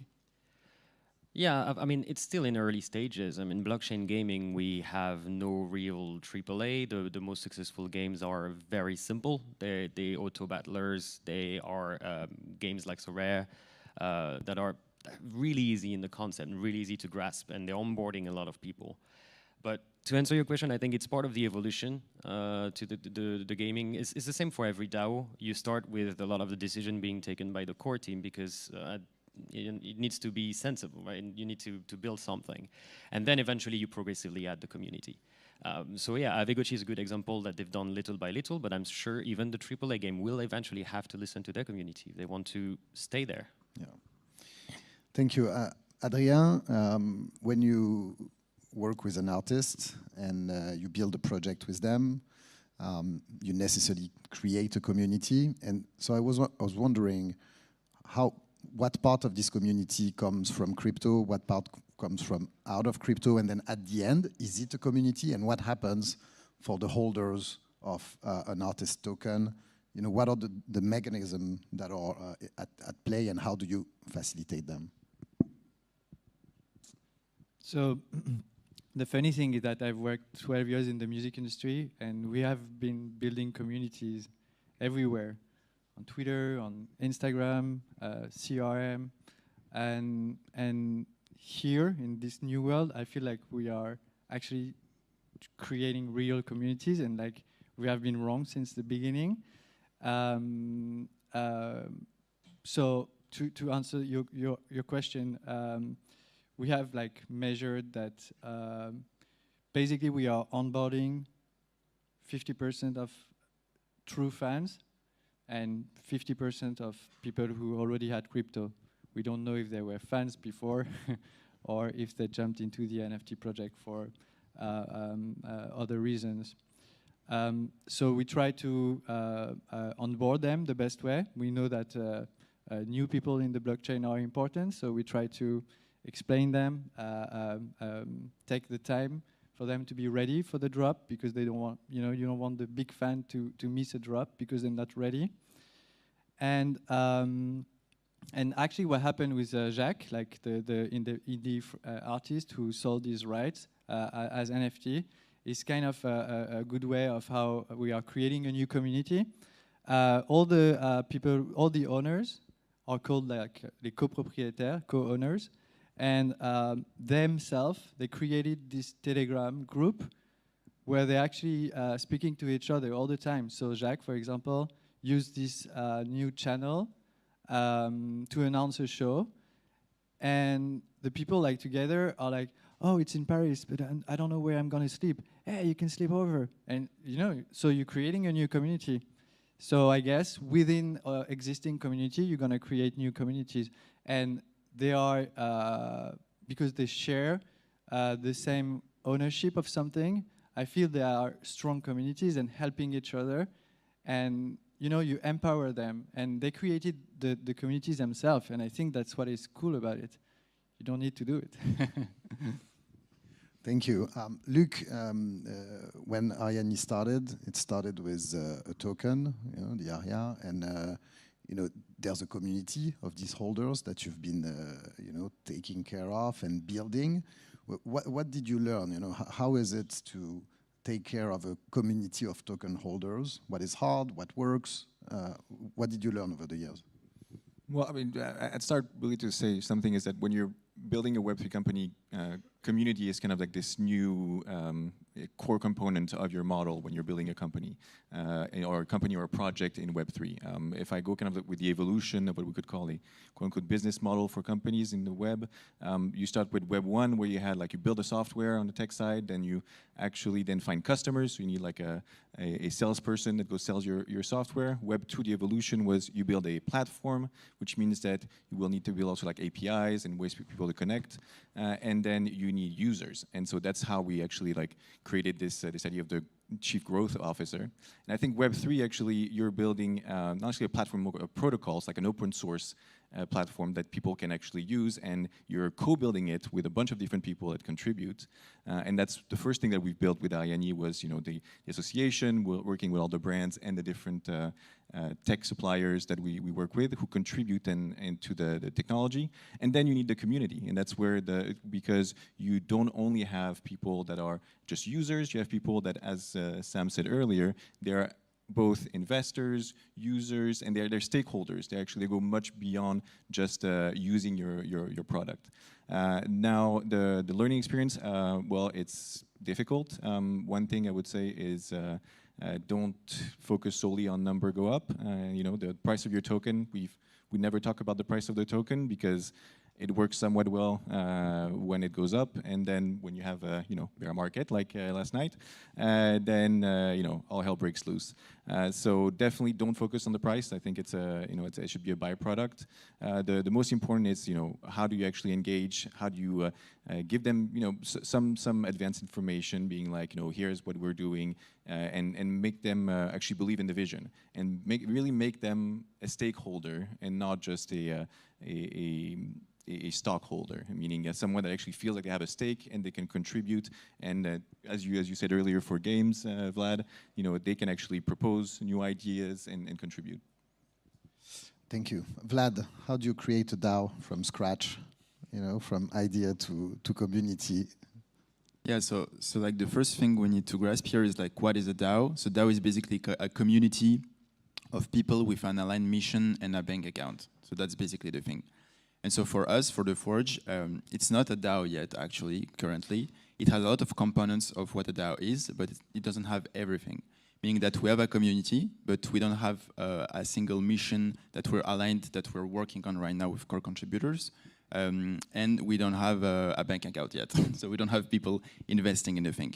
The reason why we didn't do everything that was what a DAO is yet is that we wanted to take time to make sure that we have the perfect mission and the perfect exposure to what we want to build. And we want to build products, so we want to make sure that the decentralization is kind of gradual. And so right now it's a token-gated community, so like there is this aspect of it, of the DAO. There are core contributors. We have like a group of like 10 people who help us on a like daily basis, like voting on selecting the people, on doing community tasks, etc. But there are not economic incentives yet. And so for the moment, it's not really a DAO, but it will be, obviously. And we're doing it gradually. And the thing is that what we learned in the process is that for us, when we opened the Discord, we had like 100 members in 1 week after one tweet. So it was really a high-speed growth, and we directly closed it, and it was the best decision we ever made. Meaning that we had the time to really create meaningful, solid, strong relationships between the people with a core team of 100 people. And now we're scaling the thing with an invite-based system. And so I think that closing the doors from day one was a good solution. Not doing a token too early when we don't have a mission or something like really strong people who can align on is also something that I think we did well. Because too many people like launch tokens because it's quite easy to do so, launch a DAO, and then the DAO doesn't have a real purpose or a really meaning to it. And especially for us, if we want to build products and involve people in building products, we want to make sure that the decentralization is quite progressive. And so yeah, that's let's say the key components of what we want to do. Can you talk about the concept of quests that core part of the Forge, and how you engage people by actually contributing and doing things and interacting and giving their time and their energy to the community? Yeah, so yeah, there's two things, like there are the members and the core contributors. So the members, so you get a hammer, which is an NFT, to apply to the Forge. When you're selected, you join as part of a team once per month, and then you have to do a few quests to get the second NFT, which is an anvil, and the anvil is the lifetime access. And so yeah, indeed, in order to get to the community, you need to do the quests.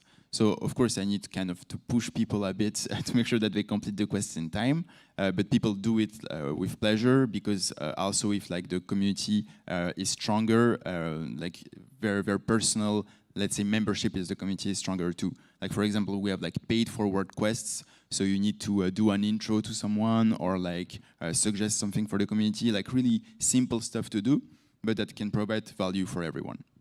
And then we have the core contributors who really help on a daily basis.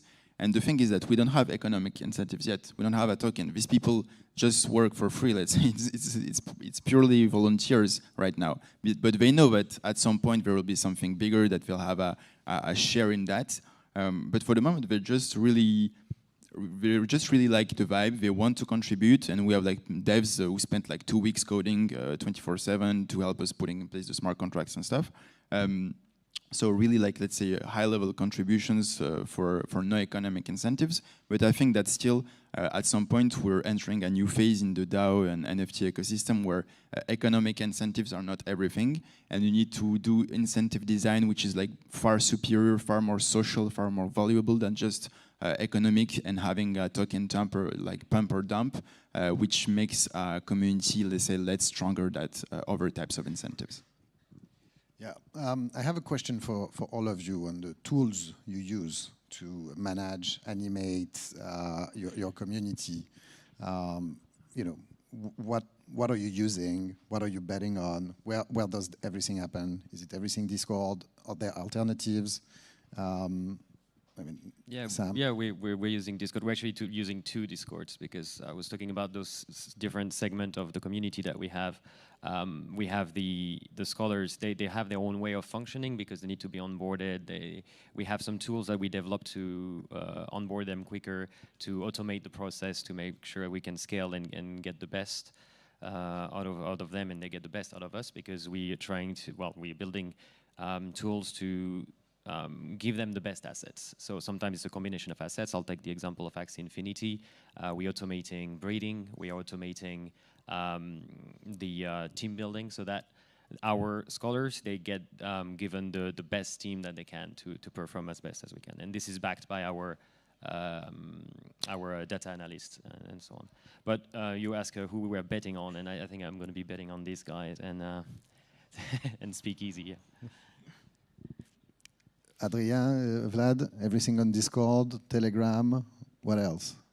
Well, Discord is easy to use, and I think today is one of the great and powerful tools that is existing and that is creating meaningful interaction and engagement and not just likes. So today I think it's better than what we have been using, so it's already a good solution. Yeah, it's Discord for me too. Like it's very Web2 tools. Let's say we have the website on Webflow, we have an Airtable for the forum, we have a Discord, then we have Collabland, which is a bot to make sure that people have the NFTs, which gives them roles inside the forge. Like when you enter, you're an apprentice, and so you have this first role. Then if you have the anvil, you become a blacksmith, so you're a member. So Collabland is like, let's say, the most like Web3 tool that we use right now. But yeah, it's let's say it's bootstrapped with Web2 tools because like the tool, let's say, ecosystem is really really nascent in Web3 right now. Luc, can you touch on how you are trying to build an alternative to having Web3 tools for Web3? Yeah, of course. So, I mean, with Ariani, I mean, the thing with all of you guys that with Ariani, we started also with Discord and Telegram. It was the two main places where we'd have people, and then of course the problem with those tools that they're not Web3 native. You're still, dependent on a platform, and we truly believe in. Actually, I know that all of you guys also, because we all talked about it several times, believe in that we need a Web3 native solution. Of course, it will take time to build it, and what we have now is actually good, but it will keep on getting better. We actually use now Speakeasy as our main outlet because drink your own champagne, eat your own dog food, however you want to name it, and it works quite well. We see what we see is an increased. People feel even more of a stakeholder because they have this place where they can only access with their tokens, and that you can kind of get it with Collabland, with Discord, but at the same time it's a bit cumbersome. Here, the fact that you can actually just connect with your wallet and feel like you're really touching the Web3 that we're promising is one of the great things that we have with Speakeasy, and it's you actually can alt test Speakeasy. By the way, there is a lounge where there's over 100 of you already in there on for NFT Paris. You can come to the stand if you want us to show you, but otherwise just speakeasy.io. Yeah, so really building those tools that are Web3 native, that are truly decentralized, truly owned by the community is what we're trying to push, and we keep on pushing. Thanks. You wanted to touch on something, Adrien? Yeah, I wanted to mention the open community thing, like people helping each other, and actually, you don't have to give all the information when you are the creator of the project. Like people can help each other solving a problem. I think it's the new interaction. This is why I like. So maybe gated community is one way to do it, but I like the idea that a community can be open, that a couple of channels can be closed to owners of the same community. But the fact that it's open and that you can see the conversation, see if you like, see if you fit, it's like Discord is today the main KPI when you choose like which NFT project you're gonna gamble in. So they are fake communities, fake numbers, but you can see like who they are, what are they discussing, are they helping each other, are they contributing? And I feel like we needed like a new measure for engagement in social media in general, and that this is part of a good solution. Thank you, guys. Do we have some questions? We have just a couple minutes. Do we have some questions in the room? I can't see, but if you guys see. Yeah, I see one question here. Would you mind giving them giving a mic on, please, guys? I can do it. Yeah, maybe you can, if you shout, Yeah, try.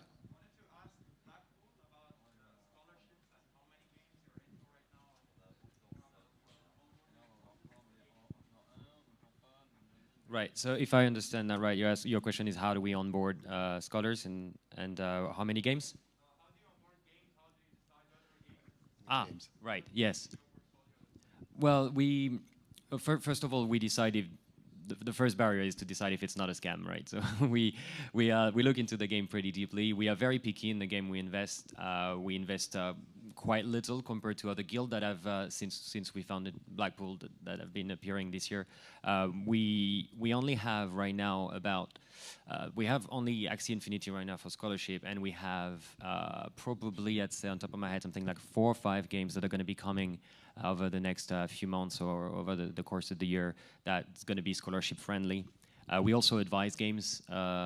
We do get in touch with the teams often as part of our process. And when we do so, we often try to push to encourage a scholarship model and to have it built inside the game to make sure that, like, to have the best security and so on. But yeah, it's a great question. Thanks. Thank you. I think we have another question here. Yeah. Did you heard about Crew 3, like a tool to manage the reward of your community? You were talking about quests, and it's something where you have quests and you earn experience if you like accomplish quests, and you can earn levels, and there is a leaderboard and it's all gamified things. Like Again, it's crew like a crew going free. into space, like the crew of Thomas Pesquet, launched by Elon Musk. Crew 3. You know Vlad? .xyz. Yeah, I know Matisse, so I know Crew 3. But yeah, definitely, like I think there will be a bunch of tools that will increase the way you can efficiently, let's say, collaborate to make sure that you know who did what in a community. And this type of tools is super interesting. Like, how do you measure who did what? How do you give them experience points? And how do you have a leaderboard? Like, for example, I also have a NFT collection, and this is like a super big need because you have so many people who want to help you with stuff. But if you have to track it like yourself, it just drives you crazy. So having a tool that keeps track of the quests and you validate the quests with like screenshots or links or whatever else is something that can help you create this leaderboard in an easier way, which is quite interesting. One last question. No, we're good. Well, oh yeah, we have one last question.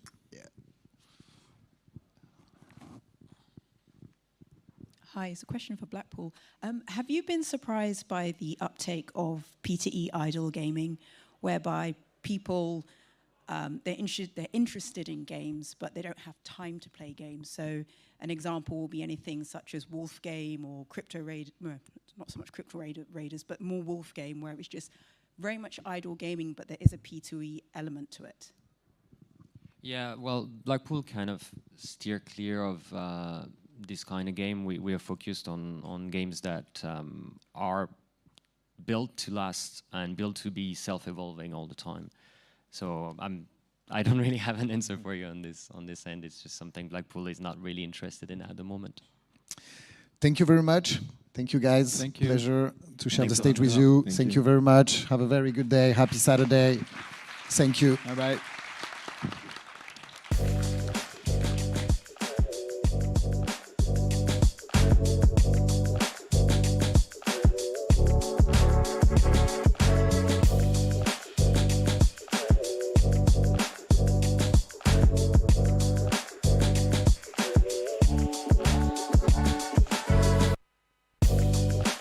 Hello.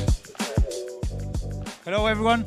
Before you leave to go to lunch, please know that you have one free NFT for attending to this event. That is the free POAP of NFT Paris. So claim it. If you don't claim it, you will not get it anymore. So go on. You have it on your tote bag. You have a QR code, and you can mint a free NFT. And of course, you can stay to see the presentation and have another hint for the treasure hunt.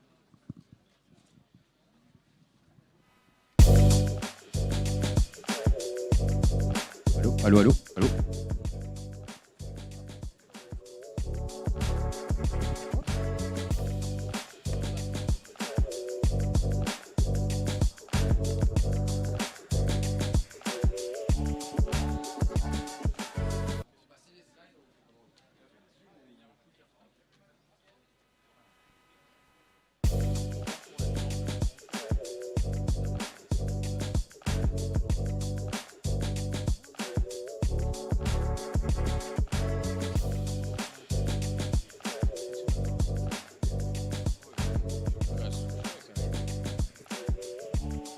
Hi, everybody.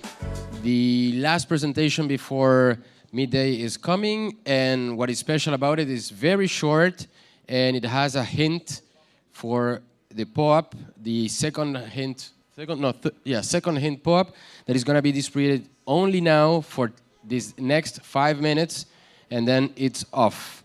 So whomever wants more chances to win one of the fantastic prizes of the raffle for tonight, it has to stay with us a couple of minutes. But I promise you, it's going to be very short, very sweet, and with a Pope. Thank you very much.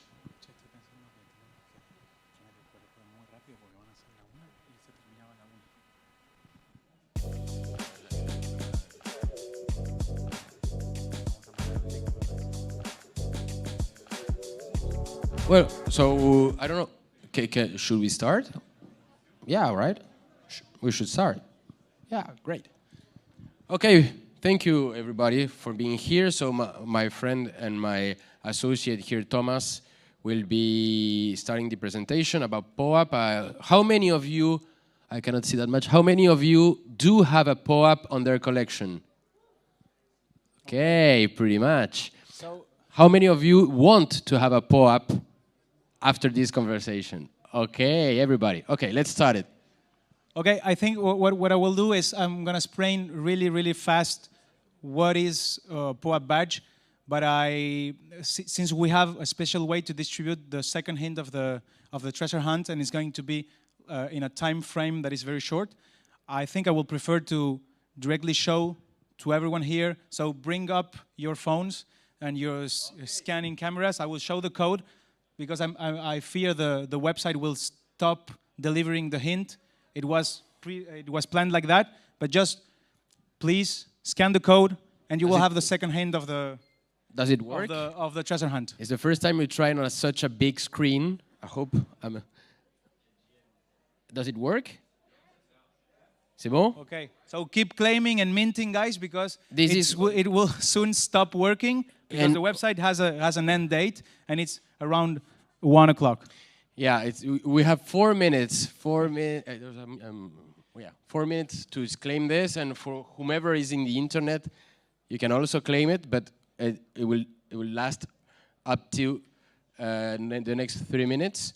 And so this is one of the distribution methods that are available for you, for everyone, as I ensure is a QR code that can work, of course, in the internet, in real life events, but we can close it by a specific amount of time because of the farming. We'll be talking about our farming issue, because POAP is getting so popular that everyone is looking for them, and whenever they got it, they share it on the Twitter, on the internet, on the metaverses, and it gets what we call farmed. But we'll talk about that, about what happened on 2021 and the success that POAP is having. I think what we can do is just start a presentation without the slides, so you can mint your second hint, and everyone that goes into the room. And once it stops working, we're gonna bring up the old slides. So what we're going to present today is a general vision of what is POAP and what is the badge of POAP. So I'm going to start talking about POAP, the big name, the protocol. So POAP it's a system that allows to mint NFTs on a blockchain, on Ethereum, and it allows people to have a register or hold memories in the form of NFTs. Those memories can be recognitions about their collaboration on a community, can be just the proof that they participate to an event, like today, you have one POAP for NFT PARIS.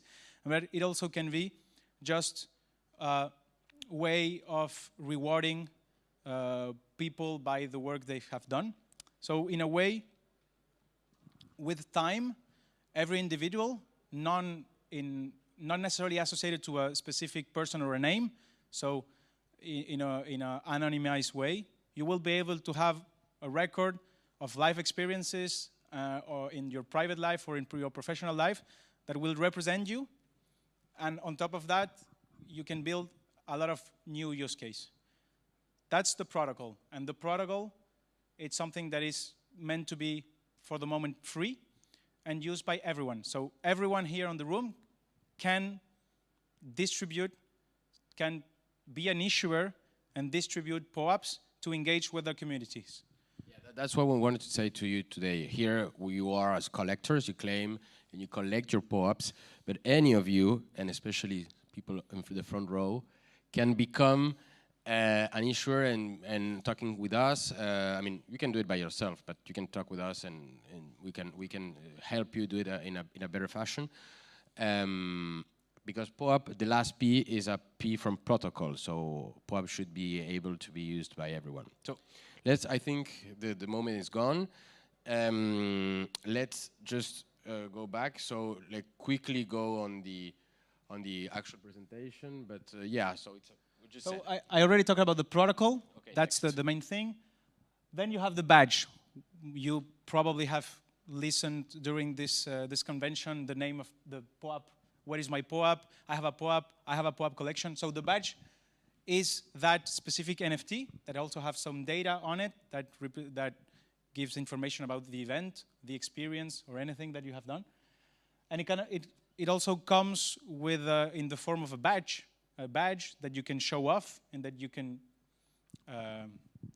have in your wallet and different integrations. And those badges are, of course, ERC 721 standard on Ethereum. So this is the thing you will hold and you will be able to do things in the future with. Exactly, and as you can see, some of the biggest brands and events are using POAPs in order to certify that people were there, like you today on NFT Paris, which is using POAPs. Thank you, Alexandra.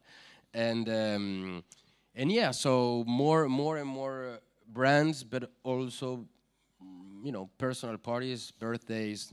I don't know. Some of them were done for Christmas family parties, right? So everyone can use it, and it has this shape of a round piece of art with some metadata. And what is also important is that it should be, and those are not great examples. It should be time specific, right? It's an NFT for a moment in your time, for a memory, for something that you will be checking your collection on a couple of years ago and a couple of years later, and you should be able to focus on that moment and smile, right? And that's the beauty of POAP. So I already talked about this. So recognition, rewarding, collections. You can be a collector, but anyone can be an issuer. So these things that allows you to engage with a community. We already talked about this, so you can pass, Lucas.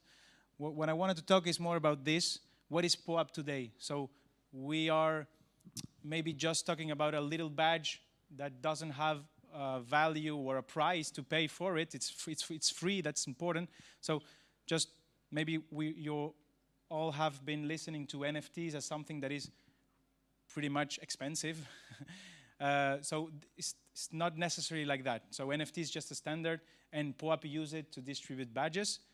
But what has been happening until today with POAP is that already more than 3 million or even almost 4 million of POAP have been minted. Yes, as you can see, the December 7 was a 3 million ETH POAP minted. And right now, if you're claiming, you should be on 3,800,000. So it's going fast. So that's a lot, and that's not controlled by POAP. POAP is a way for people to do that. And we have been experiencing a tremendous growth on the last time. And as you can see, POAP, it's something what we want you to leave today is that POAP is easy to use, and it's a really simple way to introduce new brands and new communities that are not necessarily crypto natives or blockchain fans or users into the world of NFT. Why? Because you can simply give them for free something that they can hold. You can even claim and mint badge with an email without having an address on the Ethereum blockchain. And that's what really big brands have been doing with their community, trying to engage with them and giving them recognition, and also using that that recognition to open and trigger new use case. So Okay. we can go, for example, you can go to the next And slide. I think we can switch to question and answers because we don't have that much time. Maybe So I can just say a word about us. So we are the French team of POAP, and we're here to develop. we're here to help you. We're here to help you to become issuers and to get your answers answered. But as you can see, we do events, and we're here now to help you guys bring your communities to the Web3. And now let's do some. I mean, we can talk about this whenever you want. But yeah, big brands are using us, and now let's switch to the questions. Maybe just one word about the last case, because it's an example that is interesting. Is a big brand like Budweiser distributed a POAP before their official first NFT drop. So they drop a collection that was paid NFTs, but they use POAP to bring people to the pre-sale and allow them to buy or not with the condition if they have or not a specific POAP. So they give privilege and benefits to the ones that got previously a POAP. Do you have any question? We're here to answer you right now or in the booth. But is there, who here wants to become an issuer and haven't had the chance or thought it was super complicated? Yes. Go ahead, tell us what do you think about it and what do you want to do?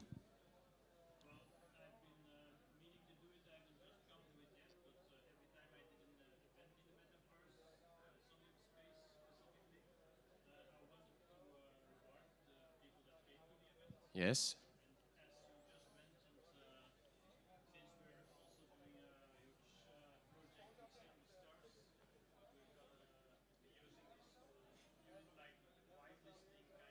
Whitelisting. Okay, so here our friend is telling us that he's doing events in the Metaverse and that he's using or he wants to use POAP as a whitelisting for other events or the tokens or benefits, access, status, etc., which is obvious. Also a way to track which people or individuals, because we don't know them really, but individuals came to the event. So you have the proof, you can see it on the blockchain, you can scan it and have information about your anonymous event in a way. And any other questions? Yes. Any more questions? Here in the front row, I know we need to talk later. Yes, the last row. Yeah. I don't know if you can speak really loud.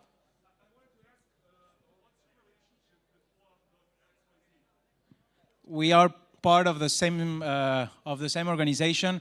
Here, POAP will still probably no. POAP is in charge of POAP XYZ. It's in charge of the product.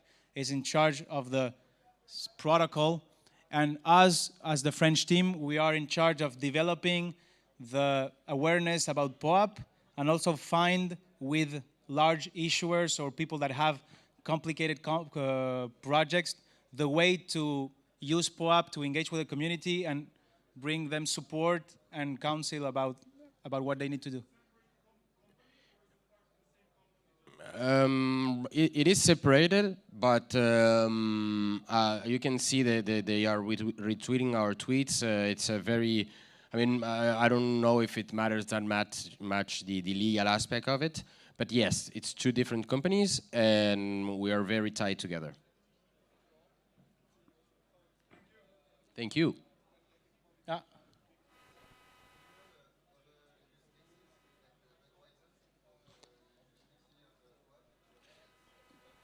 Yes, there is Adidas Originals have made a drop recently where they use that drop in order to give access to specific collections for people to buy things on Adidas items on the Metaverse. There is also... Well, you can see the US Open. What we love about it is also the Time.com magazine has opened a Discord channel where they reward people that comes to the town hall once a week or once a month. And those POAPs are as some form of whitelisting in order to mint the actual artist NFTs drops that are, in the last 6 months, I think there were 2 or 3 of them. So some form of accessing to special conference or pre-listing for whitelisting the drops. Then today we are doing the raffle, so that's another use case, another utility. And there is some, I don't know, Ariane was here before, and there is some form of integration with the gated chat rooms, and then every issuer has the possibility to give the utility to the POAP as they see fit. If it's a discount, if it's an access, if it's just recognition, it's on the issuer side also. Guys, if we're going to take the last question if you have it, and if you don't, we're going to go to lunch, everyone. So, any last question? Okay. Bye, guys. Thank you very much. Guys. Have a great day. And collect all your POAPs.